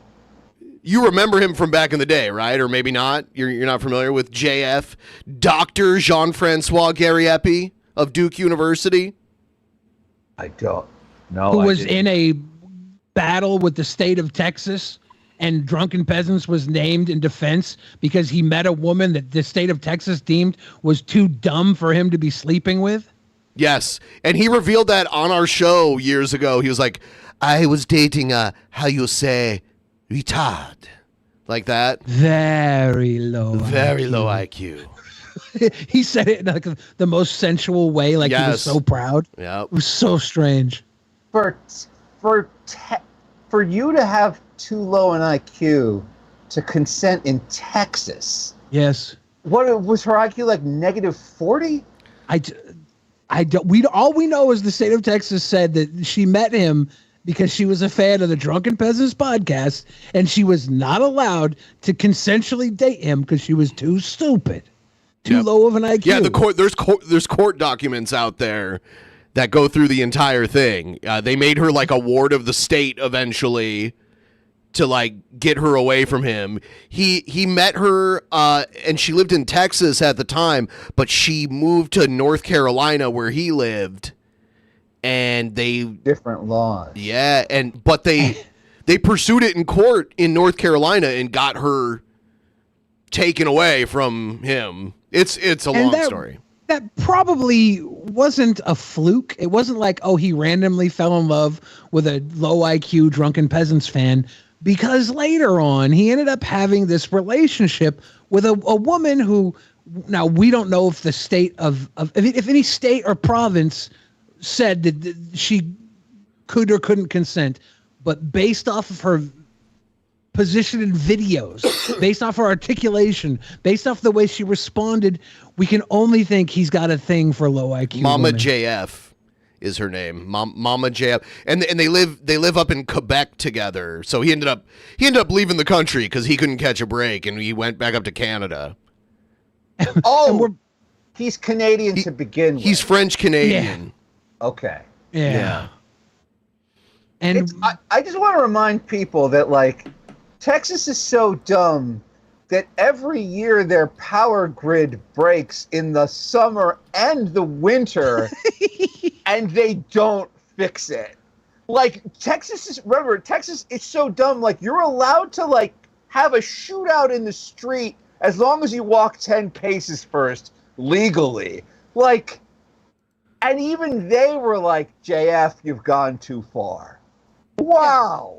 Yeah, no, Texas, like Florida battles with Texas for like having the bravado to stand up against nature. Like Florida, it's usually hurricanes in Florida, stuff like that. That's like you're kind of rolling the dice whether it's going to hit you or not every year. You know it's probably going to come, but it might miss you. In Texas, though, you just got to update the grid. It's gonna pay off in spades, right? You do a little grid update, you'll be fine. But they don't want to do it. They're like, nope. They don't want to do it. Like 30 people have died so far this year, and they don't want to do it. Oh no, is this the young lady in question? Yep. This is Mama JF. Mama JF actually broke up with JF. The king. No, I think they got back together. I'm pretty sure they got back together. Oh God, they're playing this music. Hold on, I gotta get to the part where she talks. Anyone, this is what took place. This is okay. So, Mama JF had these weird delusions about the guy on the left here having done something bad to her in the past, but it was a case of mistaken identity. Are the kinds of Here she goes. they are. This is what we have to arrest. Is that Mama JF? I thought I heard something. Anyhow, I had to mute Mama JF because she was telling some mean things about no white guilt. I apologize. Everyone who's a fan of the show knows that Mama JF has an uncontrollable and irrational hate of no white guilt, and we don't hate her for it. It's just a brain spark that she has where she construes no white guilt. A brain spark as someone else. All right, Lawrence Forbes says, does Mama JF really have an issue with no white guilt? Or I want to get the all right. Oh yeah. Okay. Listen to this. Don't say anything violent. No, I want to. What do you have to say? No, I get seriously. You tried to kill me, okay? And I'm fucking sick that you're fucking me with me. You always follow me everywhere, and all right. And you say you want to make spiritual movement, but you fucking tried to kill me for 3 years, okay? You're fucking psychopath, man. C'est dit. Maintenant, va-t'en. Okay, so she really believes this no white guilt fellow. Who's like an alt-right guy online. Yeah. He's been stalking her and terrorizing her for years. I think she might be right about this, and he knows how low her IQ is, and he just brandishes it in front of her because nobody will believe her. I think he's that level of sick. I could be wrong. That's all alleged. I have no proof. I assume that. I feel like her claims should be investigated and taken seriously. At least, but we won't because we think she's too slow to believe her, and that's messed up. You know how many slow people I've personally taken advantage of? She also got caught doing like graffiti. She did she was doing graffiti in downtown Montreal, writing stuff about JF and even people like Richard Spencer and stuff like that. It was JF, Richard Spencer, and Andy Worski. She said doesn't like them? No. She said them. JF is kingy? Kingy. She spelled king with an E at the end. Yeah. She either misspelled king or cringe. There was a news story. I think it was king. There was a news story being like, oh, in downtown Montreal last night, someone wrote hateful graffiti all over all these buildings. And they showed surveillance video, and it was her doing all the spray painting. It was hilarious. It was hilarious. Someone who looked like her. It was definitely her. It was never proven, right? I think they just decided not to do anything about it, but it was definitely her. Yeah. She sounds like every member of my family. I have to say, this is tough. Like, she sounds like my aunt, my cousin. She sounds like all of them. Sorry. By the way, if your aunt and your cousin are single right now, I think JF might be looking. He's got a type. That's unfortunate. Yeah, oh no, it sounds like he does have a type. Someone who doesn't really have the agency to resist his advances. Like, yeah. Sounds like he's got. He preaches for a white-only ethno-state, but I believe he's had children with women that are non-white, right? He's at least been married. I think he said he could be lying, but he said one of his, because he's had so many wives, it's crazy. But he said one of his wives was like black, kind of like Obama, like that skin tone. Yeah.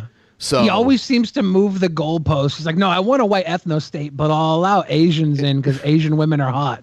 It's like, wait a second, dude. You don't want an ethno-state.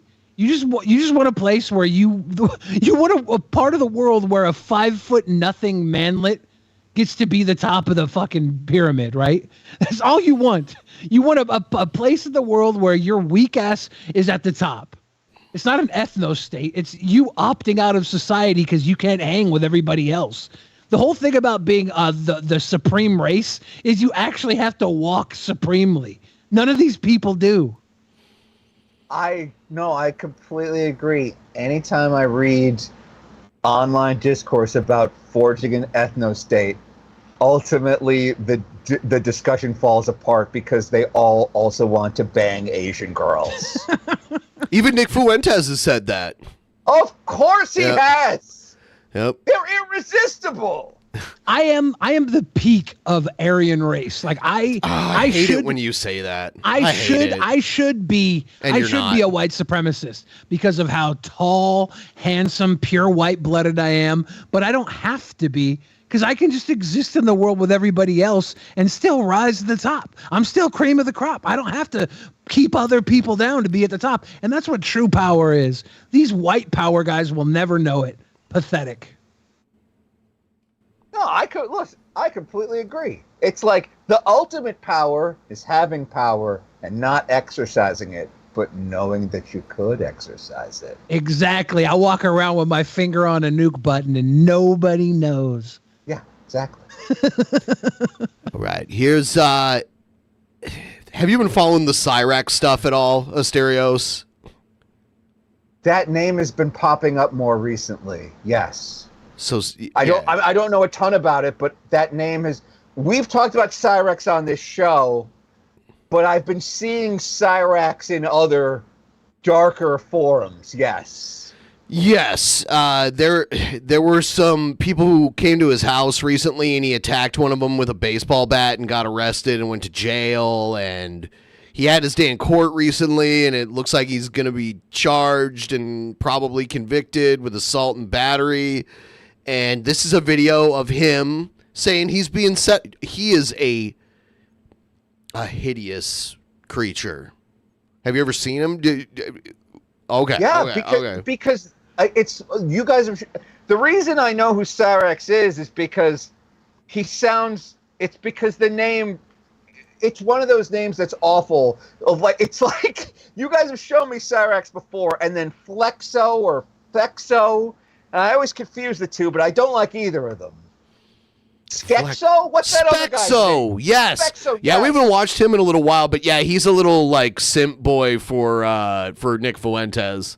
And Spexo looks like a regular looking human being too. His brain just looks like Cyrax. I'm making this video to reach out for help. I am currently being set up by a bunch of internet trolls and the Akron Police Department. I need outside help because my public defender is not a good defender at all. So fork up the money, fork up 6 figures and get yourself a better lawyer. You're on video committing a crime, so it's going to be a tough one no matter what. But yeah. Can we start a GoFundMe for Cyraxx to move him to one of those states that allows for euthanasia? It only does euthanasia if you're terminally ill. Well, Canada, I think, is pushing towards a more. That's not a state. Well, we got to move him to Canada. We got to get him to Canada. You make it sound so easy. He doesn't have to be up there for long. Yeah. It's like a day pass. I Like, think you could, I think that's a tad misleading too, what they're doing in Canada. I just think that they've brought in the number of conditions that qualify for that. Like you have to be like stage 4 brain cancer to get it in the states that it's legal in the US. But people were mischaracterizing it in Canada as if like you're depressed that day, therefore you can do it.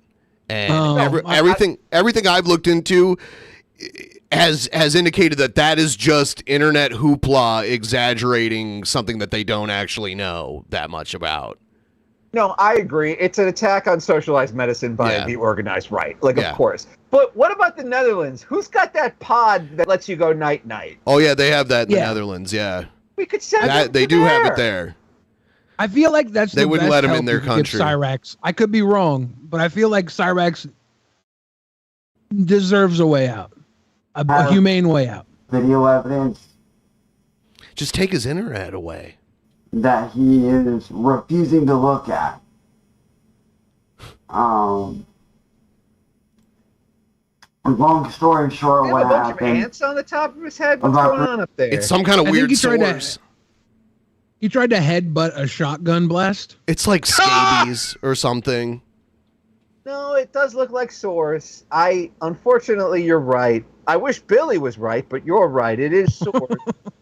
3.5 weeks ago, an internet troll by the name of Aware of Myself, whose real name is Joseph Lawson, came to my house Oh my god, I just noticed he's wearing a Seahawks shirt. incited a riot on my property.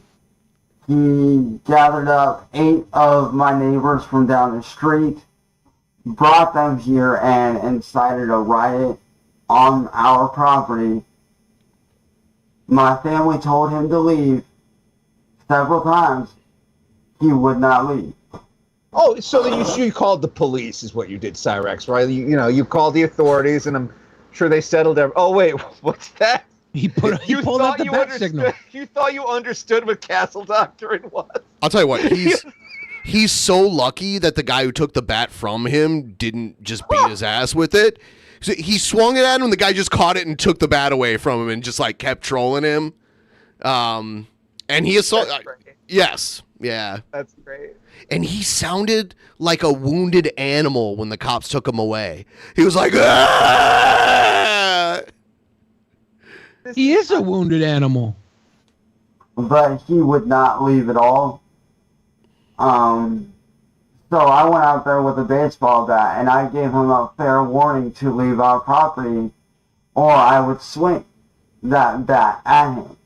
Because here in Ohio we have what's called castle laws, and It sounds like you're dumb. It was out. It wasn't even in his front yard. It was like on the other side of the sidewalk. It wasn't on his property. Of course it went. Also, like, castle doctrine is like, violence has to be the last resort, not the first one. Yeah. The internet loves it's just the same thing that happened with Bookie. Like, the internet loves the idea of, like, if you're on my property, everything's fair game. It's like, did you get that from The Simpsons? Like, where did you get that from? I remember that. I remember that episode. That was Chief Wiggum that said that. Everything that happens is nice and legal. Like, it's like, that's the extent of your knowledge of castle doctrine. Or that episode of South Park where he shouted, "He's coming right for us! I feel threatened!" stand your ground laws. And when he would not leave our property, I was exercising those rights. Because he was putting our family in danger No, he wasn't. at that point in time. No, he was trolling and saying some credible things about Cyraxx. Time to drink. Thank you for helping us get this far. Yeah, I guess from what Billy knows more about the Blind Billy thing than I do, because I've heard you say it, but I've never actually read anything about it, but I've seen a bunch of people say it too. Like, yeah, I didn't read into it either. I just everybody said that there was a boy named Blind Billy that Cyraxx molested. Yeah, yeah, an underage boy, which is not cool. Yes, so that's why he We're gets about to have a blind Ben because you're going to take a shot of this disgusting vodka, right, Ben? Right. Yeah. So yeah, that's why he gets trolled so hard. Because of, I guess he's done other stuff. He's done like Jared Genesis style stuff in DMs too. You know. Yeah, I've been told he DMs underage. Oh, I've people, seen the evidence of that. wiener. Because Liquid Chris, who's been going after Cyraxx for a little while now, sent me like a link to all that stuff. Right. That's how I know who Cyraxx is. Yes. Yep. Cheers, he's everyone. part of Christer. Yes. I think he did there was a crossover. There's a crossover between him and Cobra too. Christery by proxy. The last time I was on Drunken Peasants, you guys showed me the video of Liquid Chris talking about Cyraxx. God, this guy makes me sad to look at. It's like, why take the time to have just the poof of your beard? Either shave it all off or have a big beard. He's Juggalo Gollum. Like, this is lit to him. Mentally, he has no idea anything, right? Right. He thinks he's Brock Lesnar. Yeah. He in cut the a moment promo. when he's tested, and when he's tested in the moment, reality sets in. But every other moment, he's too dumb to realize how miserable he is, and that's sad to me. Yet one of his trolls got an Airbnb down the street from his house, and he ran down the street and attacked this guy. And Cyraxx is probably like 4'9" or something like that. So he attacked this guy, and the guy just like punched him in the nose and like held him down and was like, "Who's the king?" And Cyraxx is like, "You are." It was live streamed. It was crazy. When Cyraxx screamed when he was taken away by the police, which I haven't seen, but that's reality setting in.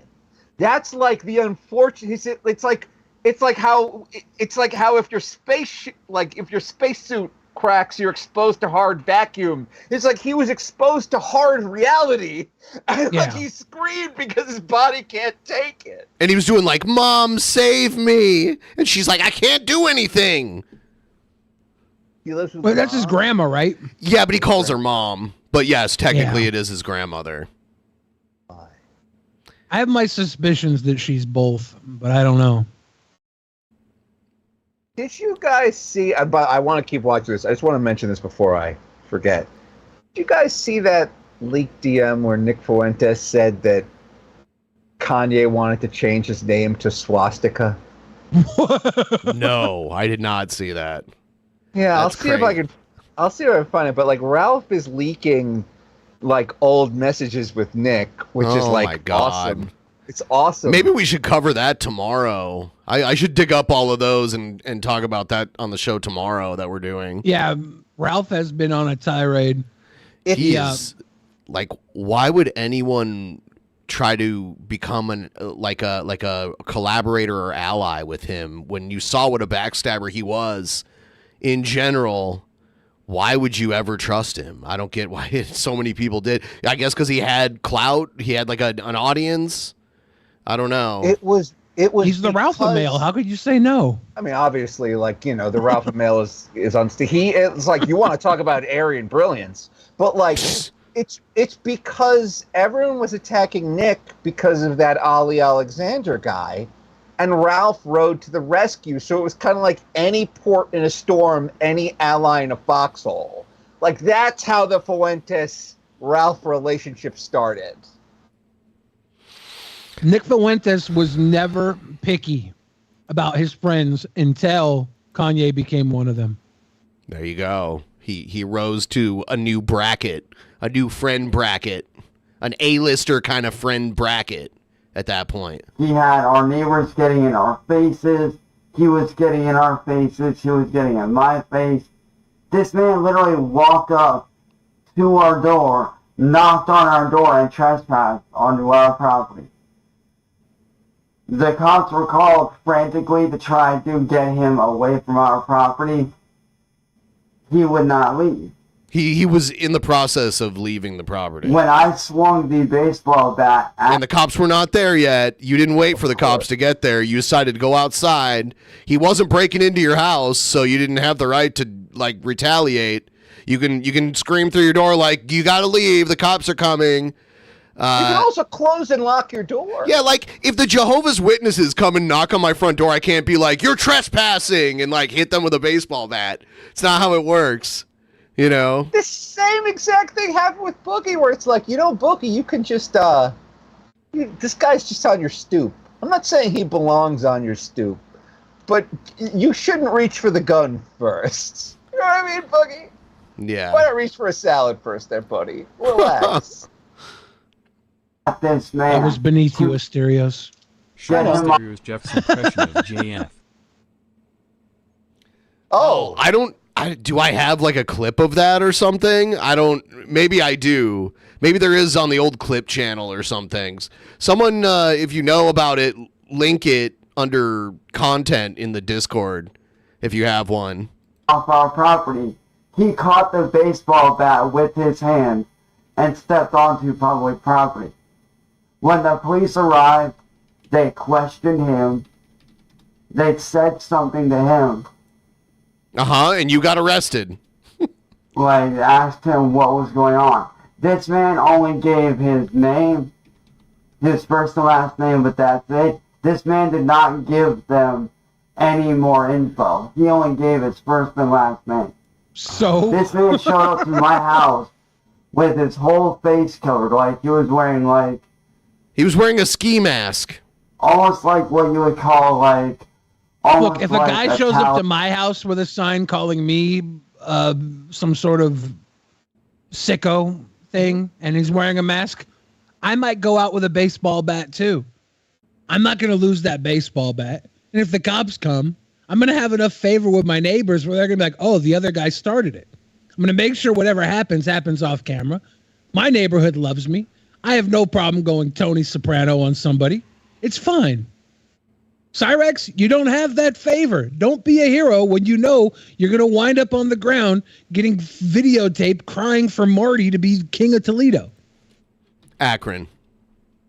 King of Akron, sorry. Here is...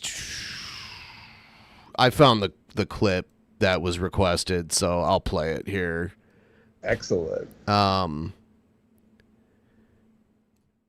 Oh, and this is when we watched the footage too. All right, so here's the suspect here. Wait. So this was May 8th, 2018. That's a woman. Medspeds, is that you? Hold on. Yeah. You know what's weird though? They say it looks like a man. Like listen. They say it looks like a man. Was it me? Listen. I do see curly hair. It could be me. It looks like a male, but I have a feeling it's a female, especially it's written in pink. And that's hold on. Very gendered. Hold on. Oh. Okay. Where's the part where? Isn't there a part where? Oh, okay. Right down there. Okay. Here it comes. Oh. This is Jeff Holiday doing an impersonation of JF. It's the chef. Hello, I got a wind just tonight that perhaps I might be a topic of interest. I thought I would stop in, clear up any potential misunderstandings. Okay. Yeah. Sure, go ahead.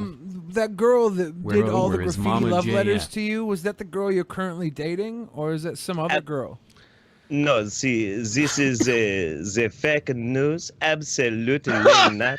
No way was my love Mama JF, was she involved at all in this harmful and terrible graffiti? Okay. You see, the thing is she is a proud Canadian woman, and obviously anybody who would spray paint, not only that I am the king of the world, which is true, of course, but also 1488, that is a low IQ maneuver, and she is very high IQ and very sexy. JF, I did it for you, JF. I did a love letter on the wall for you. JF, I love you.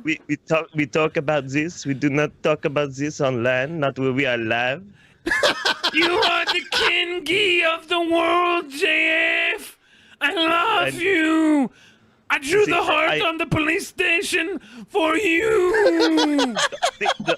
We talked about the. You are going to have to go back in the crate if you keep this up. You taught me how to spell king, JF. You taught me how to spell king. That is true. You are learning very good. You got the gold star the whole day. Are you okay, JF? It sounds like you're laughing there. What's so funny, man? So I am weeping for the Western world. The white race seems to be watered down, and we must increase it with having high IQ babies. That is why I am trying to impregnate Mama JF right now. JF, you told me our baby will have an IQ of 1488. JF, oh my God, the highest recorded IQ in all the ethno state. JF, that is true. That is true. We are building ourselves a new messiah to take over Trash Island. Why does it smell like garbage? What is this stink here, the natural aroma. That is the smell of brilliance. Oh, that is the smell of brilliance. So. They really, Trash Island was there. They couldn't aim higher. It's like, you're not going to have an ethno state anyway. Why not say you're going to do it somewhere nice like Turks and Caicos? Well, he was doing a debate on our show, and I just suggested they take Garbage Island, and he got really mad.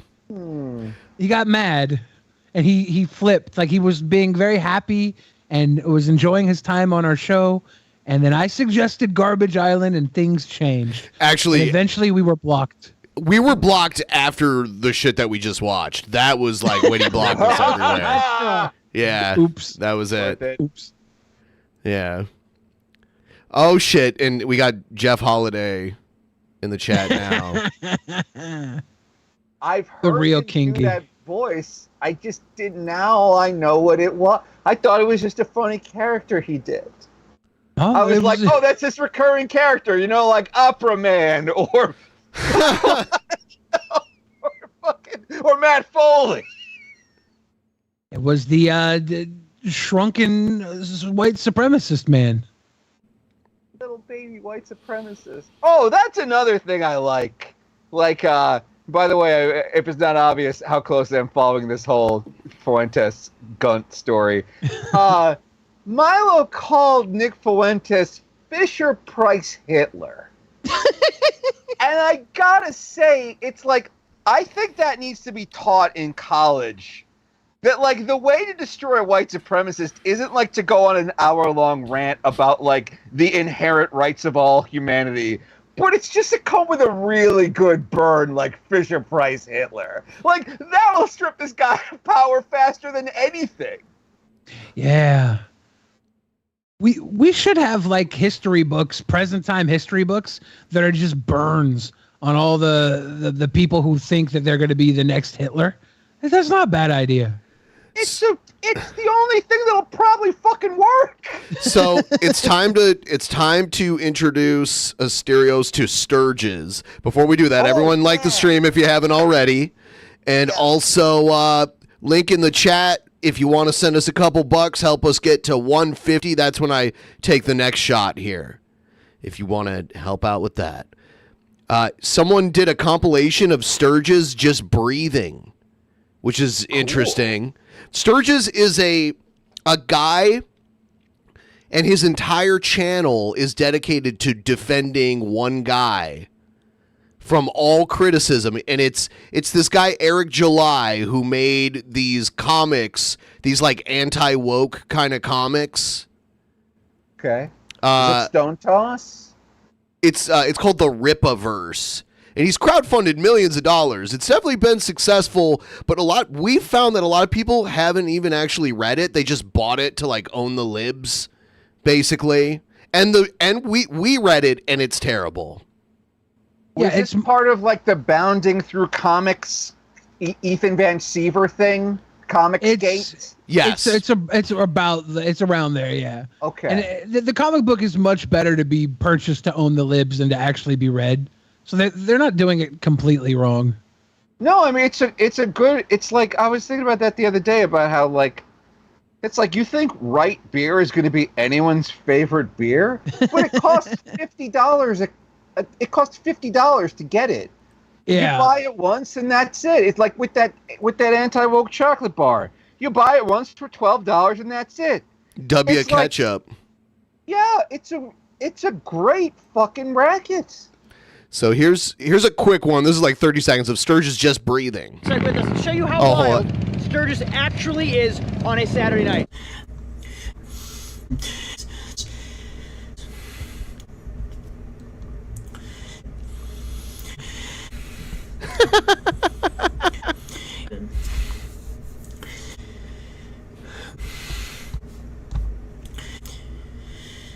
Yeah.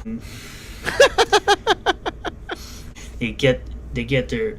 And we'll be like, yeah, we read the comic. We don't think it's good. We admire, like, we acknowledge his success, and that's cool. And then he'll be like, well, you're fat. And that's literally, he's done that. Right again.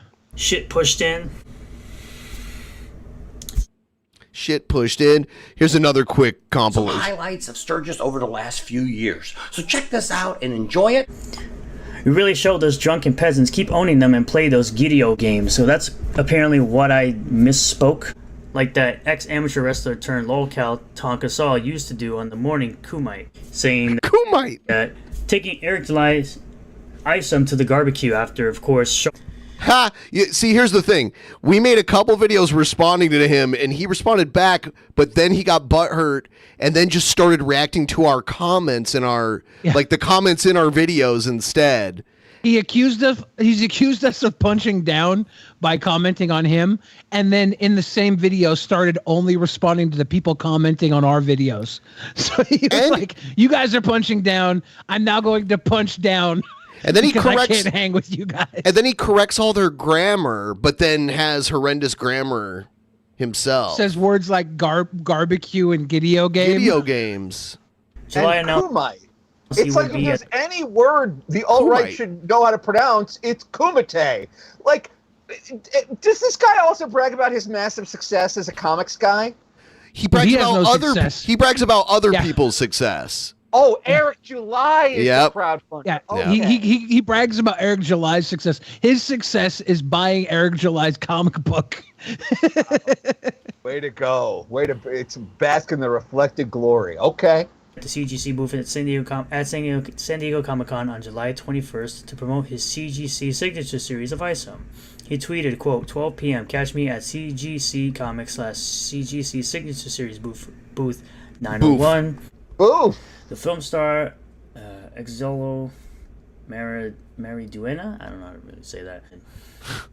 However, this read of her character ignores the fact that, but this person has literally been commenting on every. Wait, did he read the word "read" wrong? Yes. I'm kind of impressed. Give a crap about what he thinks about the way I say certain words.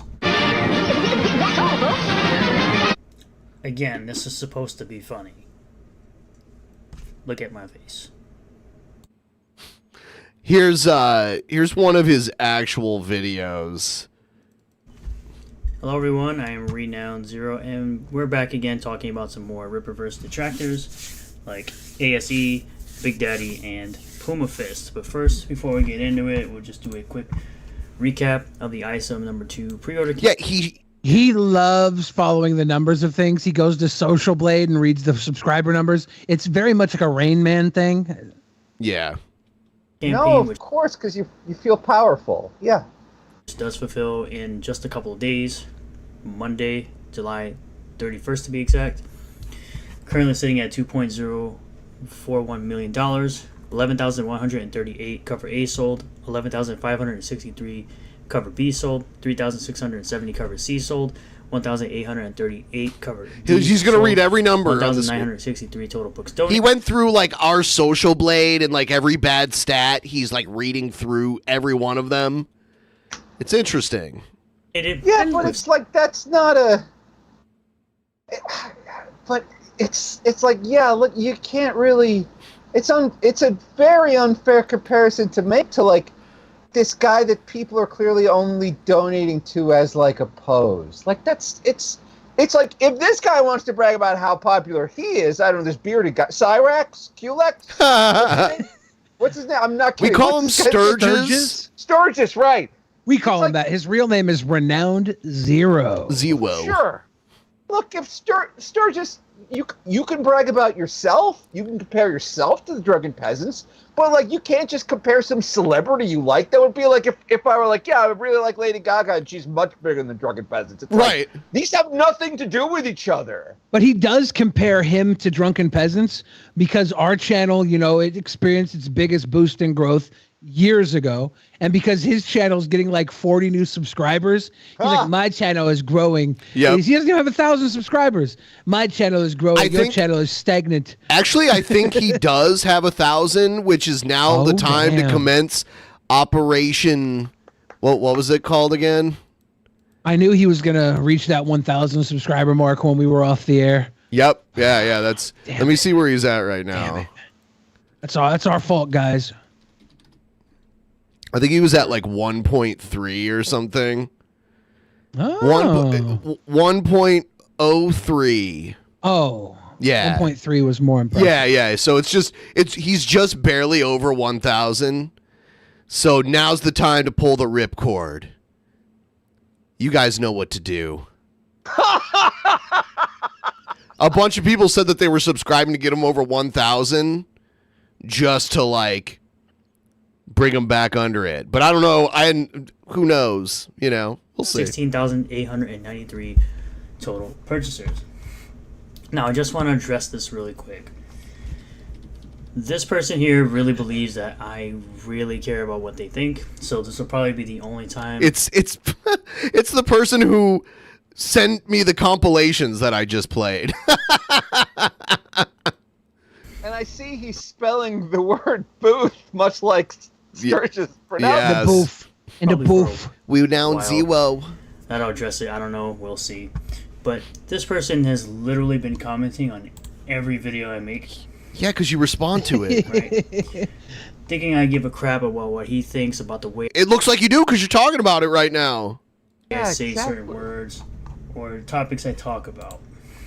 So even 5 days ago, something I do agree with you on, this, you know, him right here. And how many of our fans, since we took a week off, how many of our fans missed us, went to become fans of Sturgis, and now like him better than us?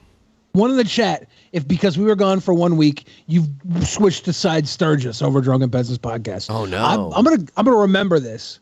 So one in the chat now. Be honest. Gotta watch something. Damn it! You turncoats. Person really doesn't know what woke means in any kind of context. He always does We that. got another one here. It's great.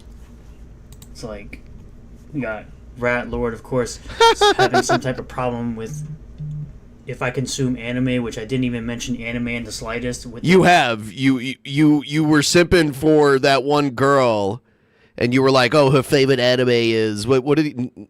Which one? Full Metal Alchemist or something? Yeah, I don't know. Yeah, something like that. Yeah. But yeah, he's you've been anime simping, Sturge. Don't try and back out now. We know, we've seen it. We don't know that much about you, but what we do know is spot on. This video. Also, you're simping for Toonami anime. You're simping for pedestrian taste anime. Like, you should, like, what about the girl from Rent a Girlfriend? That girl's hot as hell. What about the Sequoia Kai girl? Oh, it was Cowboy Bebop, not Full Metal Alchemist. That's even more pedestrian. That's the cleverest anime you could have. Talking about Dark Horse Comics. She's a fan of Cowboy Bebop, so she's very impressive. That manga is there. Yeah, a lot of Eric July's creators that he collabs with on YouTube haven't, or until they started getting called out for it, didn't read the comic. They just like bought a copy of it. And when they were talking about the story, none of them knew any, like, the basics of the storyline or the main character. Yeah, you're not buying the comic to read it. You're buying it to feel better. Right. That's great. You do it. Yeah, you buy it. And you're buying the comic as a troll. And this guy's complaining about getting trolled. His whole life is supporting a troll.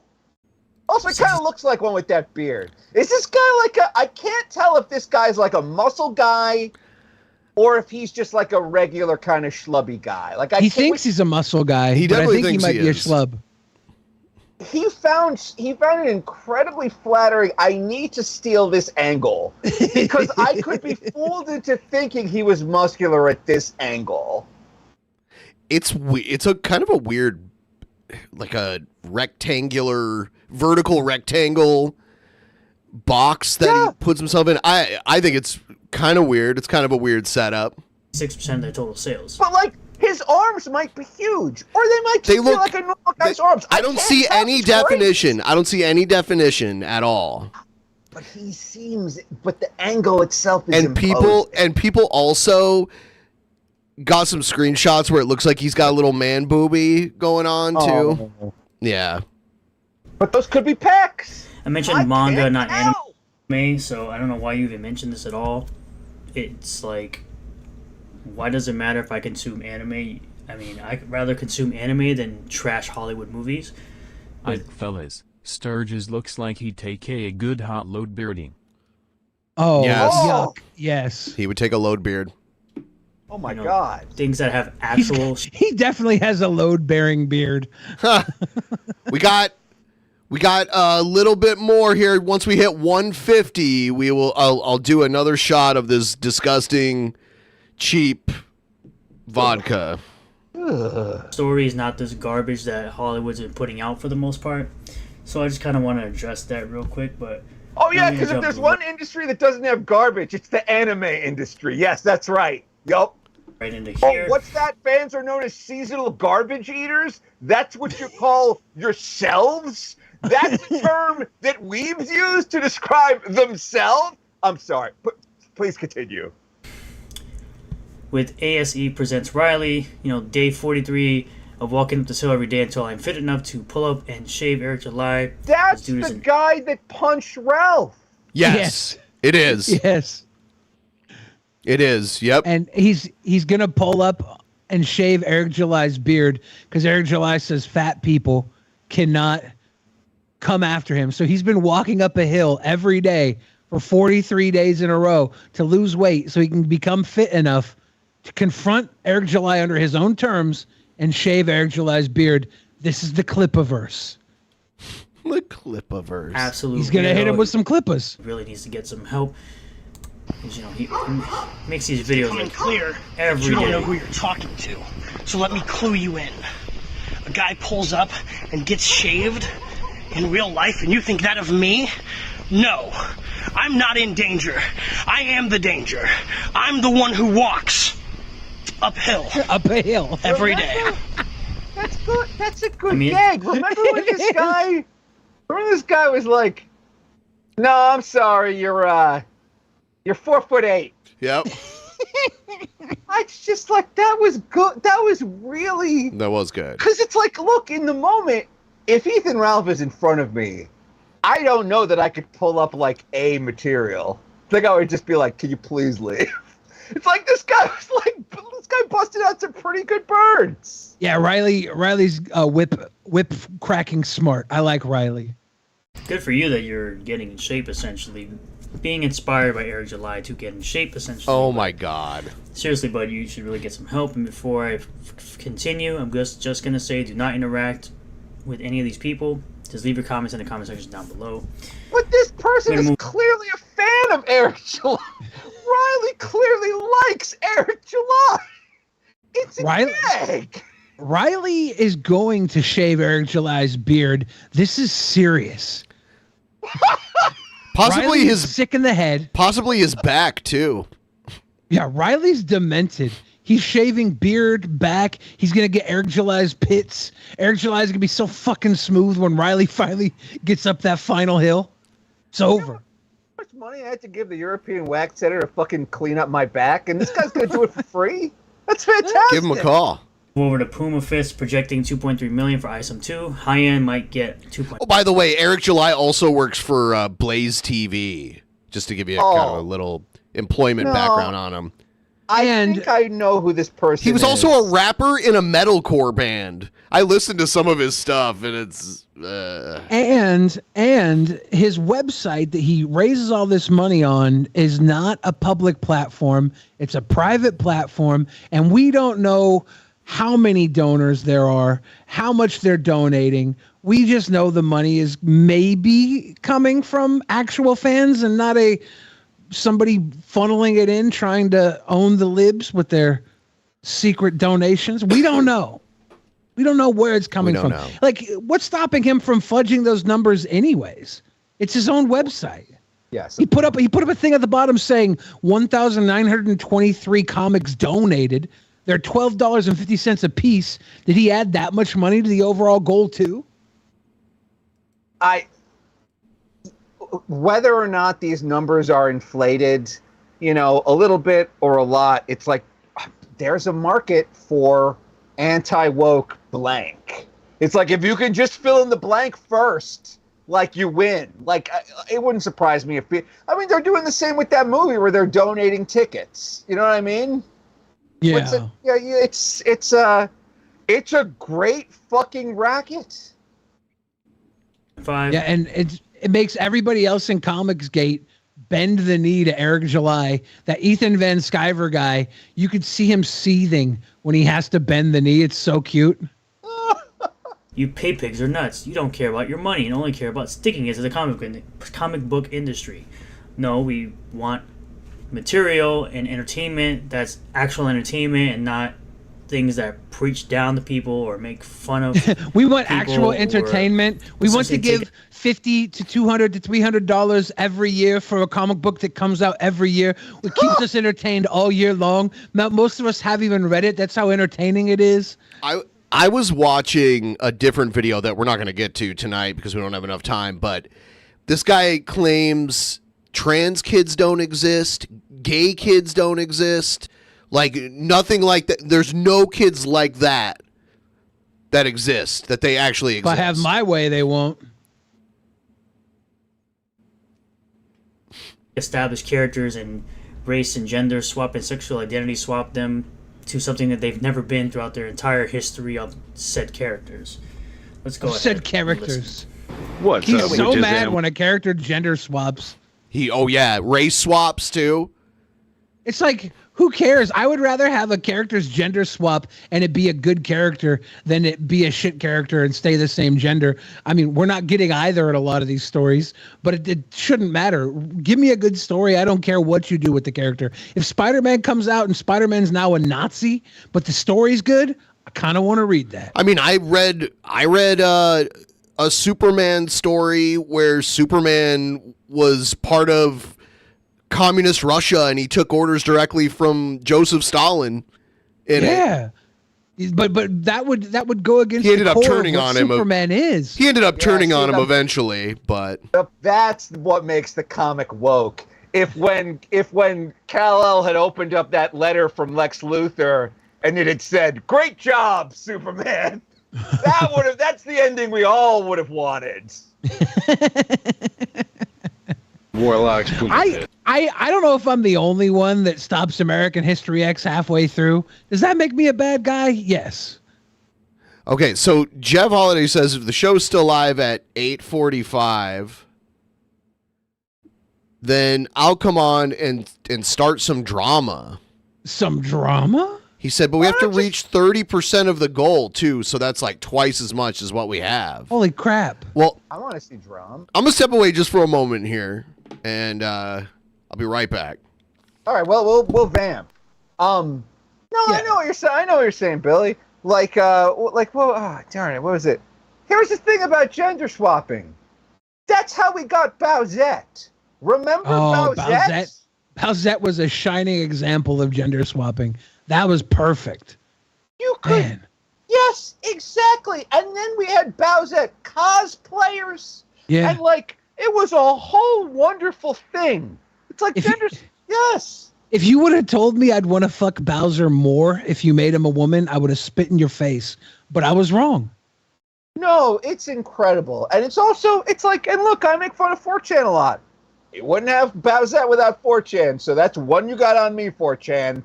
Well, it's like, I'm trying to, Spider-Woman. Everyone's like, oh, they're just ripping off Spider-Man.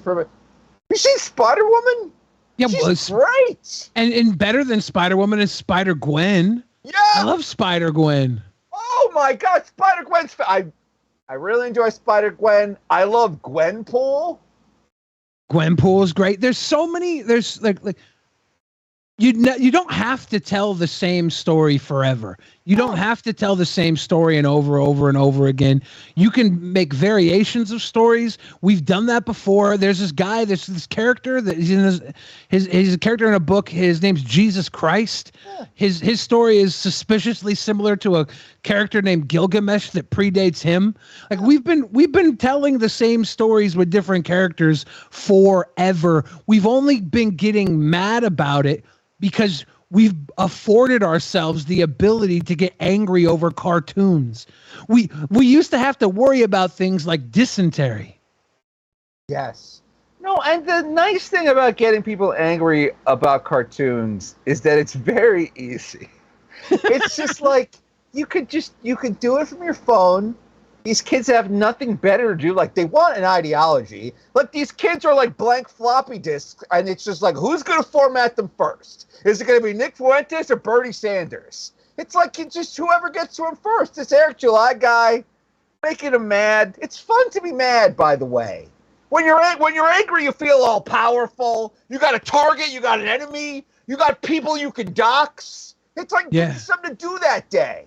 The purest freedom you can experience in this world is becoming a fan of Asterios or myself. Yes. Because we're going to keep you away from this weird ideological bullshit.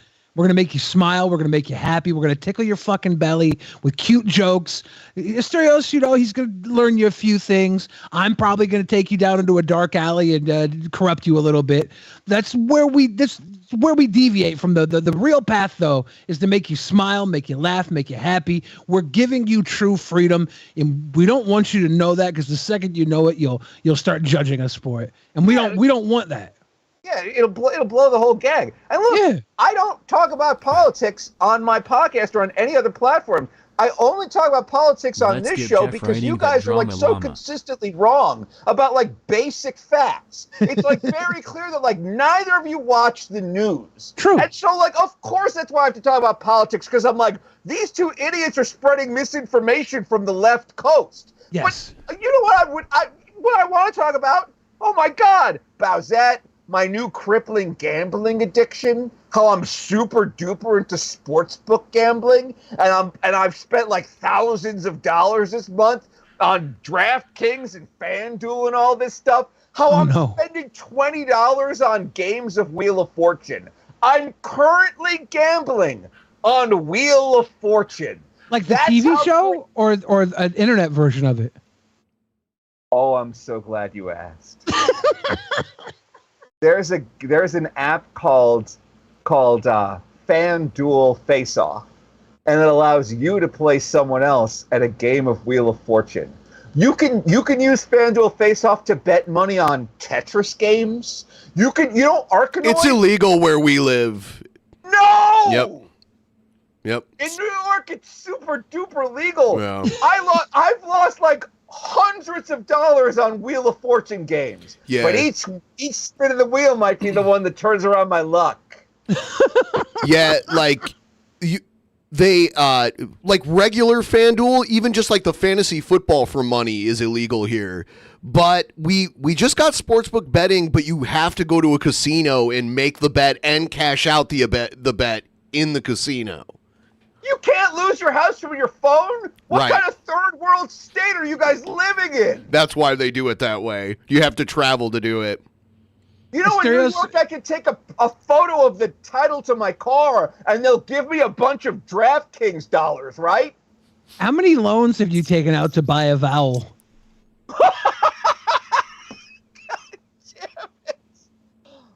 I am in trouble. I owe some bad people money. Oh my God. Please donate. Pat Sajak's gonna crack your kneecaps. Please look. $9.96 will buy this guy a shot, and a couple of $1,000 will buy me the time it takes to get Vito off my back. Asterios is gonna have to start selling China White to pay off Vanna White. God damn it! Oh, darn it! Oh, darn! I'm trying to. Fuck it! I forget. I'm trying to remember the. I'm trying to remember the David Bowie song about China Girl. Yep. Yes. It's a good song. I am into that China Girl for a couple of keys, for a couple of large. And by the way, that's how you know you owe someone a lot of money, when you're calling them keys or large. Large. Oh no. I owe a lot of boxes of macaroni to some very bad people. But I'm telling you, well, the answer to one of the fucking I won $36 by knowing that the answer to this one game of Wheel of Fortune was Darkwing Duck. Okay, I gotta pause this here. You have a problem when one of your bragging moments is over $36. Yeah, and you said it's not that much. Thousands. You said you've lost thousands, and your bragging moment is over 30. Albeit it's a Darkwing Duck bragging moment, and it's pretty sweet. But it's $36. I'm worried about you. Just buy Diablo 4. Do we have to lock everything you own into a safe? He'll get into it. He broke into the safe. I have broken into the safe. I've done it before, and I'll do it again. No, listen. When there's trouble, you call DW. Although not the kind of trouble I'm in, unfortunately. You know, the $36 is not going to save you from this current addiction. But if I could just string together a couple of wins, a couple of spins, you know what I mean? How many Darkwing Ducks are out there, Asterios? If you can string from Darkwing Duck into a Rescue Rangers, maybe a Toonami streak, if we can get there, if you can buy a couple of vowels and put down a couple of payments on your house, I don't know. Sorry. I love and respect you, Asterios. I will support you through all of this, but I'm scared. I can tell that you're coming from a place of like genuine concern, but like, don't worry, I got this. I just need all the answers to all Wheel of Fortune questions from now on to be hyper-specific references that only I would get. You know, Londo Malari? I'm trying to think of one of the great references. Lieutenant Reginald Barclay's holodeck addiction. If that was an answer, that would be fantastic. His holodeck addiction was he was banging holographic images of his female commanding officers. Right? Yeah, but how many vowels do you have to buy before you can answer that? That's the problem. Troy has 2 vowels in it, and one of the most common letters, T. Although another common letter I'm writing is to my extended family asking for my Christmas presents early this year. You might want to take up some new religions and see if you can get some extra gifts on their holidays too. Yeah, look, 7 days worth of presents. That might be what I need to get out of this hole. Well, look, I'm going to say this real quick.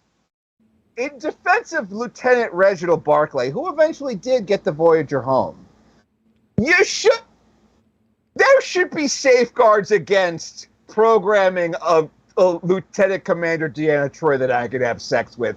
That's not on him. That's on the holodeck. You know what I mean? He had Troi and Crusher in there at the same time.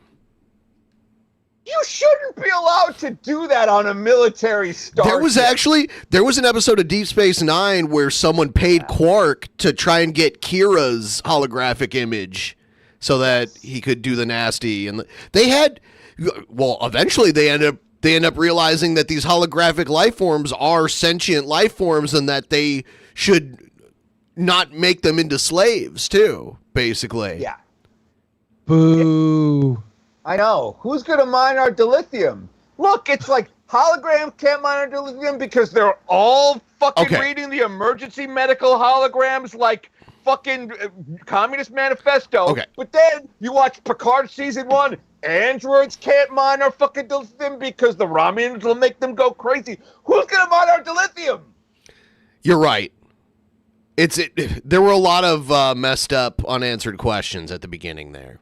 They kind of... but I do have to make an appeal to the audience. We meet this goal every week. We know we're going to make it. Jeff really wants to say some crazy shit, and he wants us to be at 30% before he does it. I'll sweeten the deal. I'll take a big, like, multi-gulp swig of this. Also, if we can hit 30%, what do we need to get to? We need about $110, $120. If we can get a run, we can get Ben drunk. We can get Jeff before he sobers up to start spilling the tea. I'm interested in figuring this one out. I want to know. And I think that, we've exhausted Asterios' addiction for comedy long enough. Yeah, look. It was very fun. I'm absolutely not kidding. I have to get back to my betting. I have to. FanDuel just gave me $50, and tonight's the Women's World Cup. And I got a feeling that Vietnam's going to have more than 9 corner kicks, if you know what I mean. And I don't know what I mean. I just bet on stuff. I wish they were a sponsor of yours so we could at least get you some donos when you talk about them or something. Get you some signups for all of... Actually, our fans, you cannot be degenerate gamblers. You should be spending all your extra money on us. Look, give me your DraftKings crowns. Give these people your actual fiat currency. This is their job. Say hi to Tony Soprano for me, Asterios. Hey, Tony, we're 10% away. 10% away. Telling him you can't get blood from a stone, but he keeps insisting. Would you take Guinan to the holodeck? Ben, you do got to do a shot too, right? Or did you already do it? Oh shit! You're right. I missed that. Soccer suck for sports betting. The ties kill you. I'm pretty sure it all sucks, and I think Asterios cares none about it. Asterios is living the fucking dream right now. It is true though. There are a lot of ties in soccer. In most American sports, they've eliminated the possibility of ties. I mean, they're like a very remote possibility. Like in football, when there's been like 4 or 5 overtimes, then they're like, oh, it's a tie now or whatever. But we all want to go home, right? I will tell you guys that this is seriously. I bet on there to be a tie last night in the U.S. team versus Netherlands game. In the Women's World Cup, and I'm not kidding. I won a cool $3.50. Damn. Yeah. It was like plus 400 odds to tie, plus 1,200 odds for the Netherlands to win. And I chose the tie, and I made a cool $3.50. I've been eating a lot of fruit lately. No, $3. How much are you betting? Like 10 cents? Different religions to give holiday gifts. Here's $5 to say Happy Ardonia. Drunken Peasants. Yeah, may the light of Aphrodite shine upon you. We're getting there. We're almost Beautiful. there. Happy Adonia, Rosera. It was Happy a $25 bet that I made. Hold on. You made a $25 bet and only won $3? Well, 25. So I won the 25 back plus $3.50. Okay. $28.50. Yeah, exactly. He's up $3.50. What I actually did, and because I could tell, I didn't know if you guys actually like sports betting or not. What I actually did was I arbitrage bet. I bet 50 on the U.S. to win with a plus 100 boost. I bet 25 on there to be a tie at plus 400, and I bet which would have netted me 103.50, and I bet 25 for the Netherlands to win, which would have won me 123.85. So at no point was money at risk, but the Netherlands were up by 1 early on, and I was like, oh my God, I'm going to be rich. I'm going to be $26 rich. This is sickening to me. I don't know what it is. I chose my addiction early on. I was going to be addicted to food. I knew it. I wasn't going to do drugs or alcohol at an addictive level. I chose donuts. They were going to get me. Gambling, I've been so drawn away from it. I've seen so much of my family members fall into it in so many different ways. I'm listening to you, Asterios, and I'm getting I'm getting a pit in my stomach listening to this. I only gamble it's uncomfortable. I only gamble a couple times a year. Oh, not constantly? No. I've gambled 3 times today, and the moment you guys hang up on me, I'm gambling. Tip trade! Just buy Diablo 4! Buy Diablo 4, Asterios. Hey, Keith Dickens throwing that 50 over into Super Chat. Thank you very much. If I was Jeff and I You should honor that, Jeff. Mad love Oh, shit! Even though it doesn't go towards the goal, I would maybe slide that into the thought when it comes to sharing some secrets with us, Jeff. Yes. I'm very interested to know what Jeff... Thank you, Keith. Pretty sure Jeff's on the road doing his thing right now. He's home now. Oh, is he home now? Yeah. He's had a long tour on the road. Jeff will consider it, yes. I played 60 hours of Diablo 3 until I realized that I'm just kind of holding down the L button. But you only have to pay. You were still addicted to it, and you only got to pay for it once. That's not true. every time you play. No, that's true. Oh my God, it's so much fun though. All I do all day is find. I'm super duper into arbitrage betting. I like to play craps. I think craps is. No, I can't. Craps is. I know the whole thing where it's look, just kind of keep betting on the pass line. It's not as complicated as it looks. It's made to look complicated, but it's really not. I'm pretty good at craps. It's just the problem with craps is that if you don't have a big enough bankroll, it's you have to start. In my opinion, if you're gonna play craps, you have to sit down with $1,000 and then have a couple of hours. If I'm going to go to the casino, I only want to bet $25 or $50. What do you think? What's your take on craps? So I do bet on the pass line, and then if the first roll doesn't crap out, then I bet on the odds of the pass line, and then I usually do either side of whatever number was up at the top.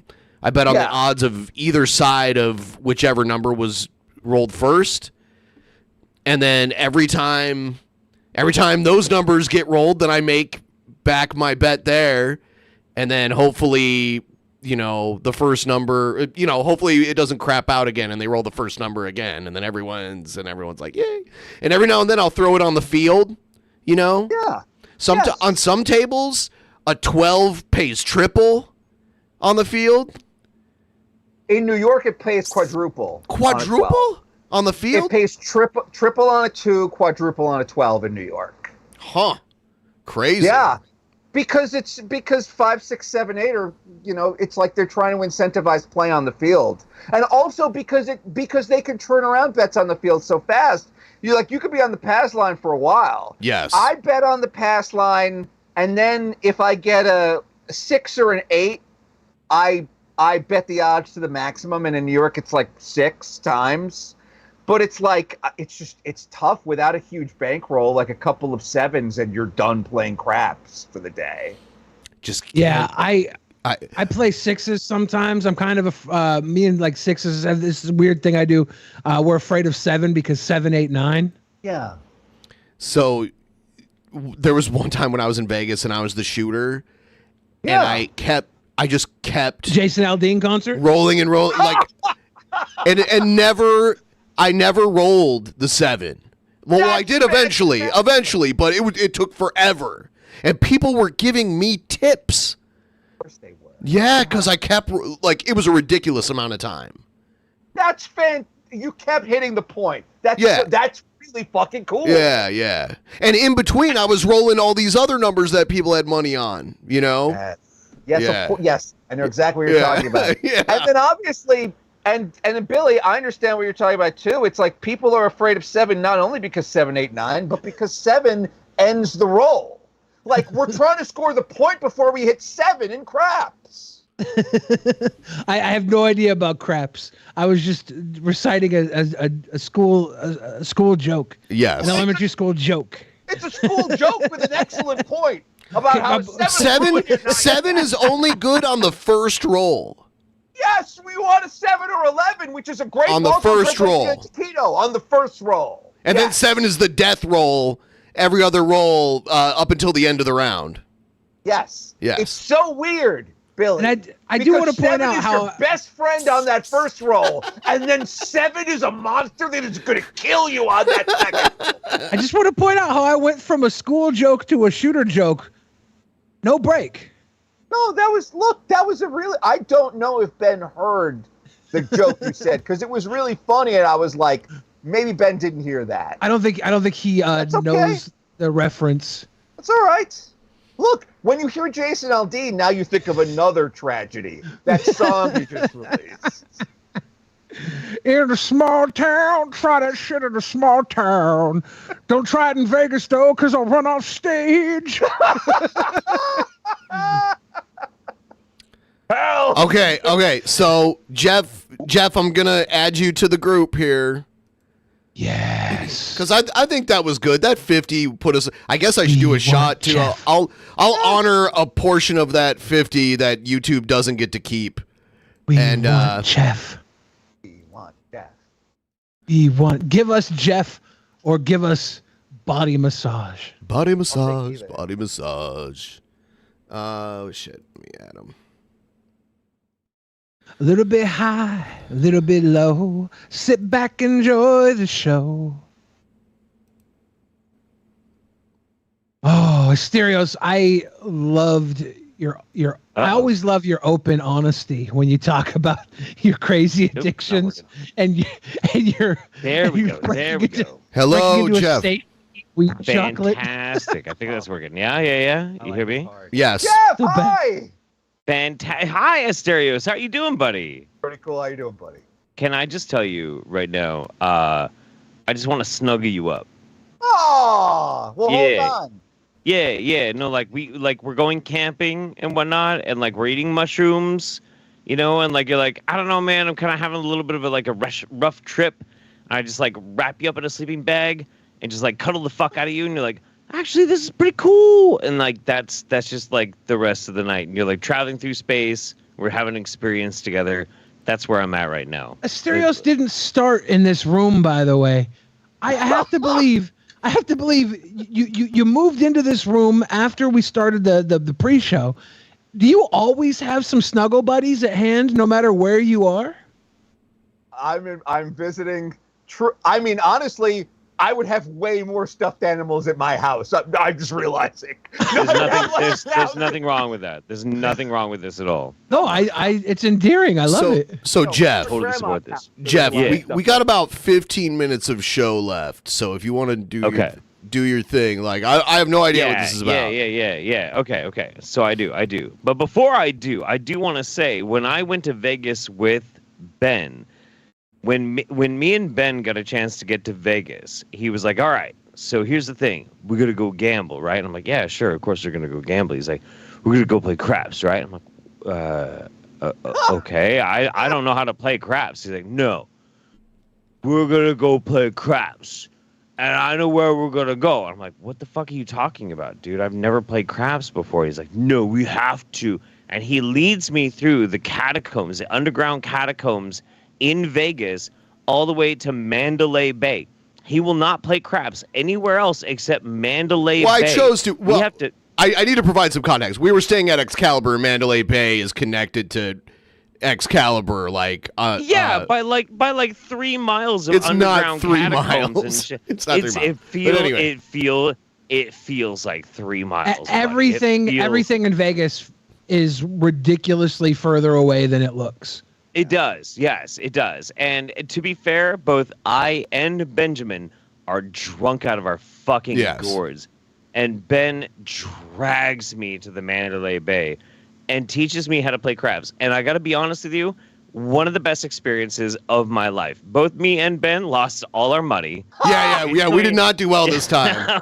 we neither of us did good. Neither of us did good at all. But it was so fucking fun. It was one of the, because like you go out sometimes and you gamble with your friends and this, that, and the other thing. Sometimes you're up, sometimes you're down. Most of the time it's pretty fucking boring.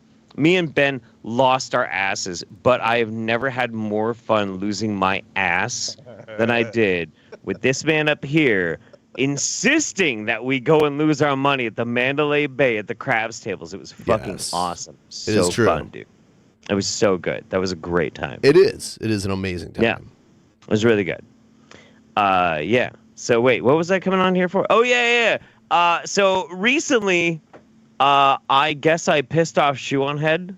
I guess so. Because she made some stupid fucking bullshit video about Sound of Freedom, which is some cock-sucking, virtue-signaling fucking fuckfest about child trafficking and shit. And she's like, oh, it's kind of a crappy movie, but it's good. But it's okay. But it's good. But it's okay. And just a dog shit fucking video. I don't even know why she made it. I have no idea. I can't even fucking, like, understand why she would make such an inane, stupid, bullshit fucking video. But that's not why I'm here. Okay. That's not why I'm here. And I'm not here because I made a casual video on my second shit posting channel that pissed her off, and she got super booty bothered about it. Can we That's pause not why I'm here. real quick? Asterios, put Elmo on the bed while you were talking about child trafficking. If anybody knows about child trafficking, it's fucking Elmo.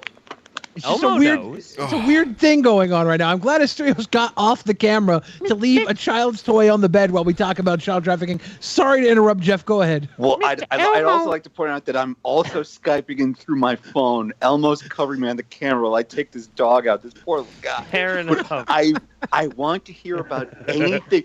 You said the phrase "shoe on head," and I'm insanely interested in whatever you're about to say next. It's really easy to piss off Shoe on Head. Just be like, you're wrong. And she goes, anyway, so Mr. Elmo's very vested in anything about child exploitation. So, no, I don't give a fuck about that. I don't care. If I piss off Shoe on Head, she can go eat shit and die. I don't give a fuck.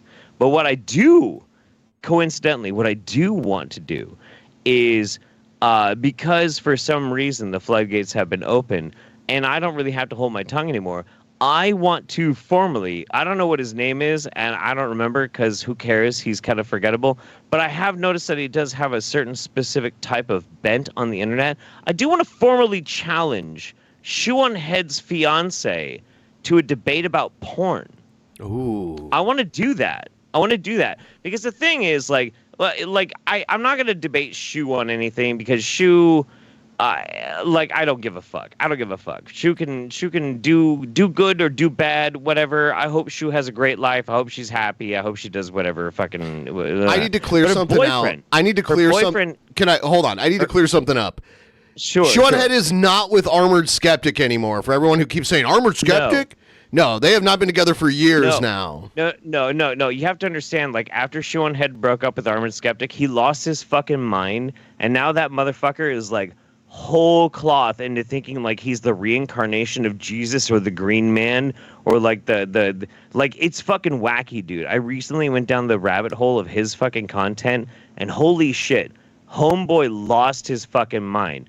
Probably because of her. I don't know. I'm listen, this is all just supposition. It doesn't even matter. But her current boyfriend is this trad Catholic fucking weirdo dickhead who's got this thing that he thinks like porn is destroying society. And I find it really fascinating. I find it really, really interesting. So I would like to formally challenge whatever the fuck that dude, that weird, like, trad rightoid fucking dickhead's name is.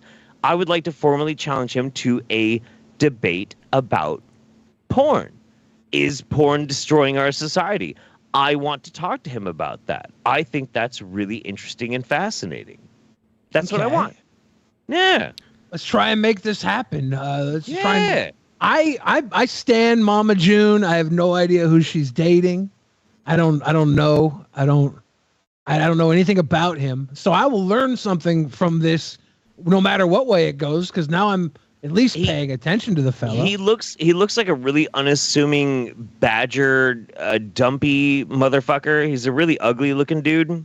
That for some reason is just like, Captain, if you look at porn, you're less of a man, and like it's gonna cause, society to collapse or some shit like that, and we should say the rosary. And by the way, don't pay any attention to the fact that the Catholic Church is one of the biggest fucking child fucker organizations on the planet. So, that whole fucking thing. So I'm curious. Rest in peace, Sinead O'Connor. Yeah. Oh yeah. Fight the real enemy.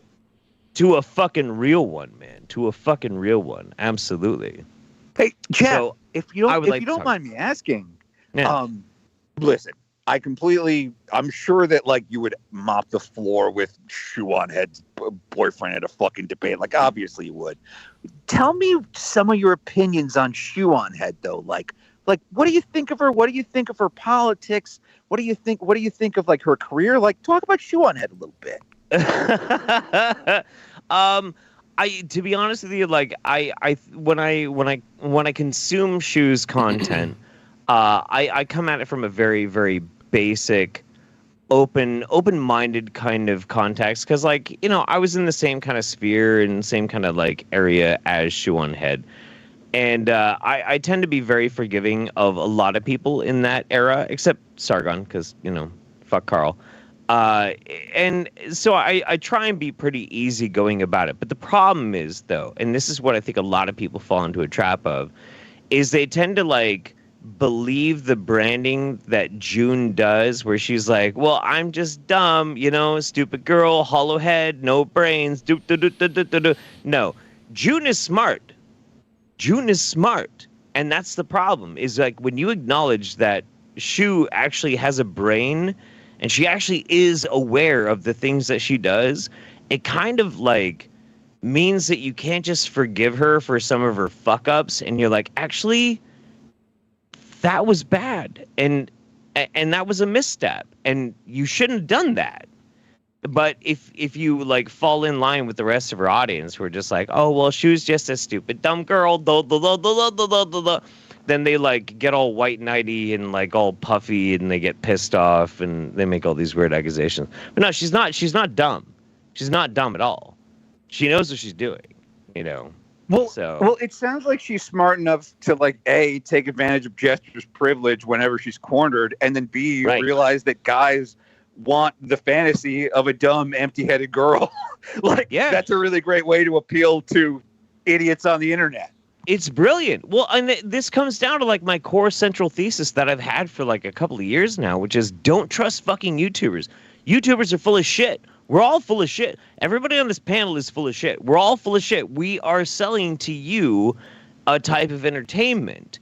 And it's the same as if you watch like anybody else, anybody on TV, anybody on like movies and that sort of thing. We are selling you entertainment. If you don't enjoy it, then you won't click. If you do enjoy it, you click and you follow along.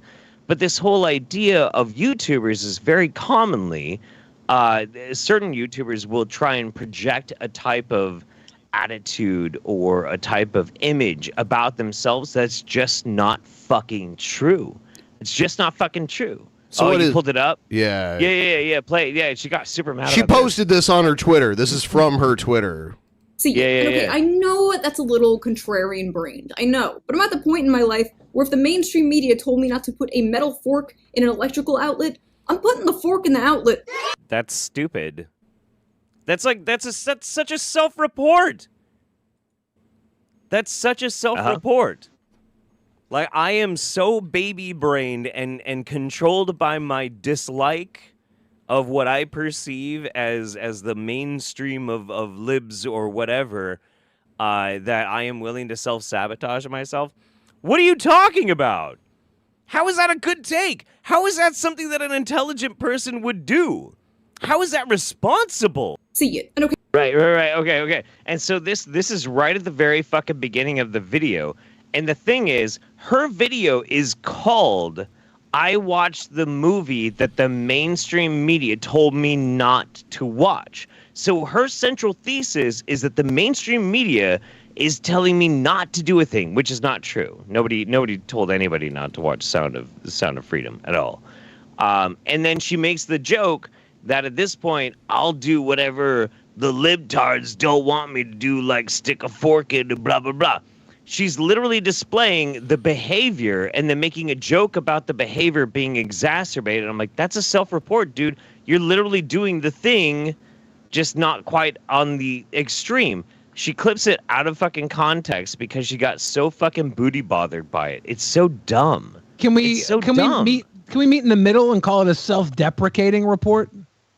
Not really, because she made a video about how the media told her not to watch a video, and then she went and watched the video and made a video about the video.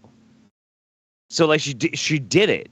Like it can't be like a self-deprecating thing because she's doing the behavior that she's making a joke about doing the behavior. That's not how comedy works. Are we pro or anti sticking forks in light sockets? In Shu's case, I'm pro. But not me, right? I should keep my fork in my mouth, right? Absolutely not. Don't stick any forks anywhere. No. Okay, good. I'm just. It's one of those fucking things. Like, if somebody makes a joke about, I don't know. Like, maybe I should go swim in shark-infested waters, and then they make a joke about like tying a slab of beef around their neck and then jumping in shark-infested waters. You're like, is that a joke? Is that actually a joke? I don't really. Really? Well, it's not self-deprecating. It's hyperbole. But it's not self-deprecating. A self-deprecating joke would be like, I don't know, someone like me saying that, like, the entire time you've been talking, I've been so jonesing to gamble, just so jonesing. I have $50 on FanDuel that are just calling to me. Asterios just put $50 on the fork versus the light socket. Sure. I know what the fork would do. Battle the bones, dude. Fucking let them ride, man. Yeah, I don't know, man. Like, I think the whole thing was really ridiculous. And like further on in that clip, in that video, I further clarified the joke too, but like she didn't add that into the clip. She just she clipped that really specific thing because the thing is, and this is the truth, the real truth about people like Shu and like a bunch of other fucking people. It's all irony posting. It's all irony posting. Their YouTube is all about irony. And her whole entire idea about this thing with this fucking movie is, well, technically they don't say QAnon in the movies, so it has nothing to do with it. Well, yeah, fuck, of course, if you remove every single aspect of the fucking context of the movie and who's in the movie and the producers of the movie and the fact that one of the executive producers of the movie is a literal child groomer, if you remove all of that, yeah, sure. It's a great movie. Why not? You know? But like, I went to go see Oppenheimer this week with my Nazi friends, and I wouldn't call Oppenheimer a Nazi movie, even though they were very interested in the film. Did they like it? Did the Nazis like Oppenheimer? Well, to be fair, they did like Oppenheimer, and they pointed out how it made a certain group of people responsible for the world-ending bomb. Yeah, nice how they pointed out. I think Sturgis may have made a video about the movie that you're talking about. And Oppenheimer? No, the movie Jeff was talking about. Sound of Freedom. Okay. Oh, Sound of Freedom. I want to hear Sturgis pronounce Oppenheimer. And he was the title is about some Bloomberg writer that wrote about the movie or whatever, because it's like a movie about trafficking, right? Yeah. So it's the same thing. But Sturgis' title is Bloomberg Writer Exposed for Being Harm Against Children. Oh, wow. You know what? So in this dog shit shoe on head video, which I still don't even know why she made this fucking video. It was a very dumb video. I'll give her one credit. It was It's like, that's how this bullshit. It's like you're calling YouTubers bullshit. It's like, that's how the bullshit game works. You owe content that day. You had to do your YouTuber homework. I know, dude, but like in the past 3 weeks, that's the thing that you want to choose for a relevant, like modern kind of thing to make a video on. A little sussy, a little weird. It's not like, oh, nothing happened in the past 3 weeks. Nothing. Really? Well, the past 3 weeks, nothing happened. Really? Like what the fuck? Sound of Freedom exists. It is showing a story about a problem that does exist. It's being sensationalized, like most things are in our society today. And Shoe on Head obviously is going to benefit from covering this movie. Her fan base, who may or may not be QAnon adjacent. They're going to enjoy her because she picks up these stories. We should have picked it up here at Drunken Peasants ourselves, except we have something to hide. That's fair. That's totally fair. So have you guys heard about this thing that happened on Twitter yesterday where Dom Lucre, whatever the fuck his name is? Okay. So there's this weird fucking far-right conspiracy theorist dickhead named Dom, and he posted a still image of a toddler being sexually abused on Twitter. Yeah, no, for real. No, I know, but like this is some real shit. I want to miss this story. He posts this and then he gets his account taken down. He gets booted off of fucking Twitter. Yeah. Right? Which he should. And then Elon is like, we deleted it and then we reinstated him because he's a friend of mine. And he brings him back up. Now, here's the problem, and this is the thing that I have a problem with when it comes to people talking about Sound of Freedom, people talking about this kind of shit, people like displaying all this kind of crap, right? None of this helps. None of this helps. If I can give one credit to Shu, is that at the end of her video, she mentions that at the end of Sound of Freedom, they don't talk about ways in which to help. They don't talk about action groups and activism groups that are actually trying to like solve these problems. They have a QR code so you can buy more tickets to give more people so more people can see the movie. They don't give a fuck about actually helping the problem. And this Dom motherfucker on Twitter, he doesn't give a fuck about improving the problem either. He's not broadcasting out links of people who are literally in the third world fighting this kind of shit. He's not doing that. Shu's not doing that. Sound of Freedom's not fucking doing that. None of these people are doing it. So the thing is, we have a culture now where people are so like rampantly excited, which is gross, about child sexual exploitation. Like they're excited about it, which is gross. That's gross. And then you have these dickheads, these fucking people on like Twitter and YouTubers who talk about it all the fucking time, which is gross because they talk about it because it's popular. It's going to get them more subscribers, more Patreons, more fucking clicks, and more fucking money. These people are the third stage profiters off of child sexual exploitation. I'm sorry if I have to be the one to fucking say this shit, but it's fucking gross. It's gross. The reason they're talking about it is because we live in a time where it's like, well, if the left is for something, then the right is against it, and vice versa. It's just like it's a fucking reflex. And the extreme right thinks that if they keep talking about how children are in danger and how they want to protect children, then like it defines them as good and therefore their political opponents as evil. Right, but they're not helping. How about no? Of course not. It's a pose. It's a marketing campaign. The star of this film, Jim Caviezel or whatever. He played Jesus. He played Jesus in The Passion of the Christ. Yeah. He's a known QAnon guy, right? Like he's a supporter of QAnon. He's the star of the movie, and he went on record saying to prepare for this movie, he watched hours and hours and hours of child abuse videos so he could get into the character of the role. Now I'm a method actor, right?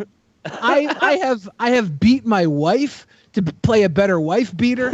I've sold drugs to children to play a better drug dealer. I've eradicated entire races of species of human beings so I could play Walt Disney. I do all these things, but I would not take on the role of a child sex hunter if it meant I had to watch hours and hours of child abuse videos to get into character. Agreed. And actually, Billy, if I may interject, it's also very easy to play someone who wants to protect innocent kids. I'll do it right now. Oh no, these kids are in danger. Oh yeah. There you go. Yeah, That's Frankenstein trying to protect kids. Child abuse, man. There you go. I didn't have to watch any video. Yeah, it's one of these things that drives me fucking crazy of people who are like, hey everybody, we're gonna like do this sort of thing, blah blah blah blah, and you're like, wow, really, you're gonna save the kids? What a weird concept. Like you care about children? Who cares about children? This guy must be so stunning and brave. You fucking jackass. What the fuck? Everybody feels that way. Everybody feels that way. Also, why not just promote the original documentary? Yeah, sure. They fucking made a Hollywood movie here to make some fucking money. They could have spent all the money they made hiring Jim Caviezel to play the guy to just hire the real guy and promote his documentary. The whole thing is so fucking jackassed, man. I swear to God. And there's so many fucking there's so many of these fucking people on Twitter, and they are all up in arms about how we're gonna expose the pedophiles. You don't give a fuck about exposing pedophiles. You don't give a fuck. You don't give a fuck. You're not special. Like, oh, I hate pedophiles. I'm different. What? Bitch? What? Everybody fucking hates pedophiles. We all fucking hate pedophiles. Fuck pedophiles. They get the fucking rope. But no, I'm different. I'm going to expose them. Wow, how stunning and brave. Are you adding like your links to your Patreon and your social medias so everybody can feel how brave you are and increase your clout and your e-fame and shit? You fucking parasite. I swear, but that's the thing. Like, the last time I had to deal with any kind of charity with a really fucked up situation, I did not monetize the video. I did not try and push it any further than I needed to, just for the sake of the fact that I felt it would be gross. It would be gross.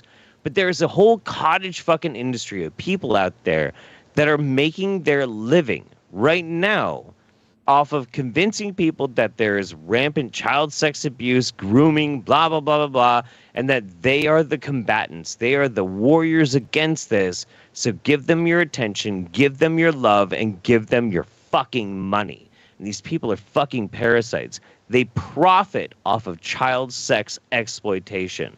They do. And it's very important to call that shit out because it's bullshit. It's so gross. It's grotesque. Also, I'm glad they all stood behind Sinead O'Connor when she said what she said on Saturday Night Live. These people have been fighting the good fight ever since she stood out. They all defended her in unison. They loved her so much when she spoke out against the Catholic Church. They really care about children. That didn't happen, though. Except Chris Christopherson. Michaels was like, "Oh, Sinead, I can't wait to have you back. If there's one person who isn't banned from SNL, it's you." I remember. Oh yeah. You know the one person that was there for Sinead O'Connor was Chris Christopherson, and he was like absolutely on fucking point with that shit. He was right there with her the entire fucking time. Chris Christopherson is a fucking badass. And he was rewarded. He got a role in Blade. There for Blade when Blade needed a new pair of sunglasses was Chris Christopherson, because Chris Christopherson took them off his own head, tossed them to Blade, and that gave Blade the mojo he needed to kill that club full of Russian vampires. You guys Chris know that Christopherson's son still in the WWE? I don't know. Is he? I don't know. That's a great question. Do you guys know the best Chris Christopherson fucking story of all time? Well, unfortunately, I won't be able to hear it because I'm being so loud at midnight that I'm keeping my dog. He's just trying to run away and gamble. He's lying. I'm going to tell you. I'm going to tell you super fast. Tell me real quick. You have to super fast. Okay. So Chris Christopherson, he's out there and he's at this fucking party, and Toby Keith is there. And Toby Keith starts running his fucking mouth about a bunch of liberal fucking bullshit and blah, blah, blah, blah, blah, blah, blah.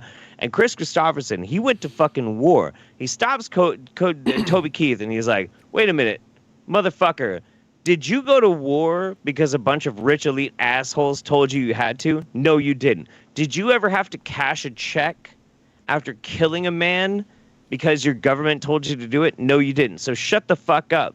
He turns to the rest of the people at the fucking party and he points to Toby Keith and he says, this motherfucker did to country music what pantyhose did to finger fucking. That's Chris Christopherson. Yeah. Yeah.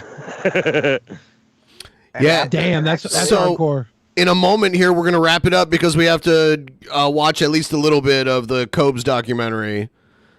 Okay. If you want to see it, sign up, patreon.com/DP. $10 or more gets you in. And then we're going to have the maker of the Cobes documentary on Saturday. Oh, really? Nope. Wait. What's his fucking name? Your favorite son? Dude, fuck that kid. Okay. Nah, that kid fucking sucks, dude. I watched his documentary. What a fucking dick. We're going to talk to him about it. Well, don't have me on this show. I'm going to fucking yell at that kid. This is you actually lighting up the internet now. The Mama June stuff was mid-level compared to this. Dude, no. Listen, here's the thing. Like, I got respect for your favorite son for like putting in the effort to go and do this fucking documentary. But what a fucking dick. What a fucking dick. He went into that whole fucking thing with the wrong ass attitude and he was totally shit about it. Like an absolute shitty fucking douche about the whole fucking thing.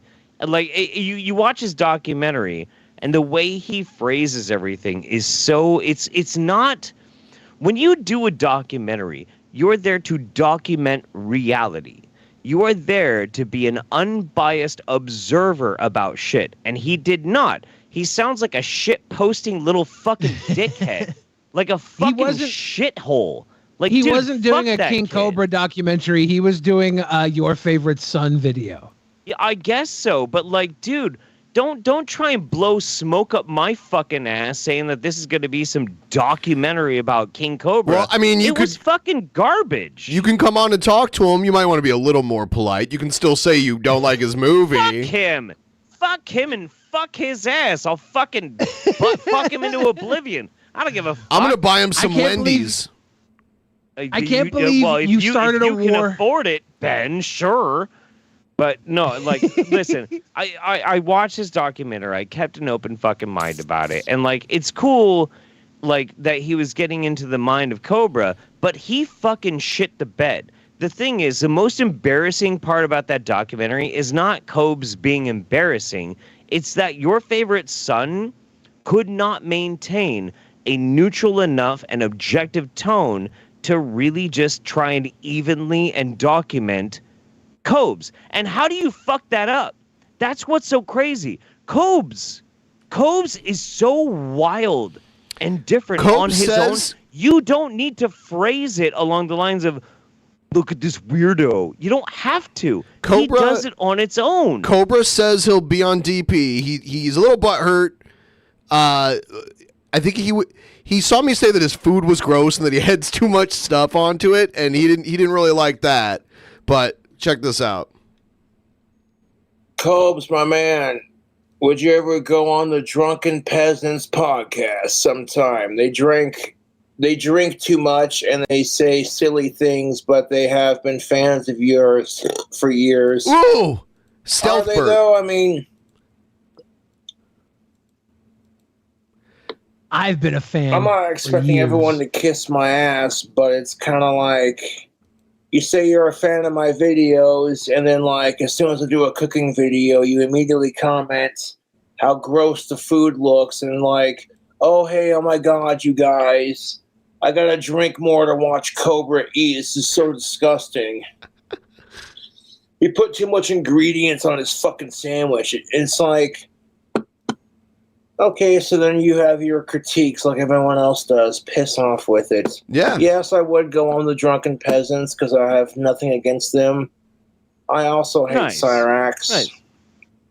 Nice. Yeah, we're bonded by our hatred for Cyraxx. But I do love Cobes, and I do think that was a very sweet thing for Cobra to say. He vented his concerns, and they're not wrong. Like we've been very critical of Cobes over the years. It was very sweet. Sure. Well, I mean, Ben has, yeah, but I can't point that out without starting a war right now. It's not a war. It's almost fake the way you do it.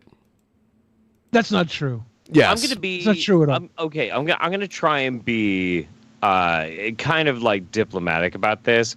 Your favorite son has a really, really good vibe and a really good production quality and seems to have a pretty decent crew.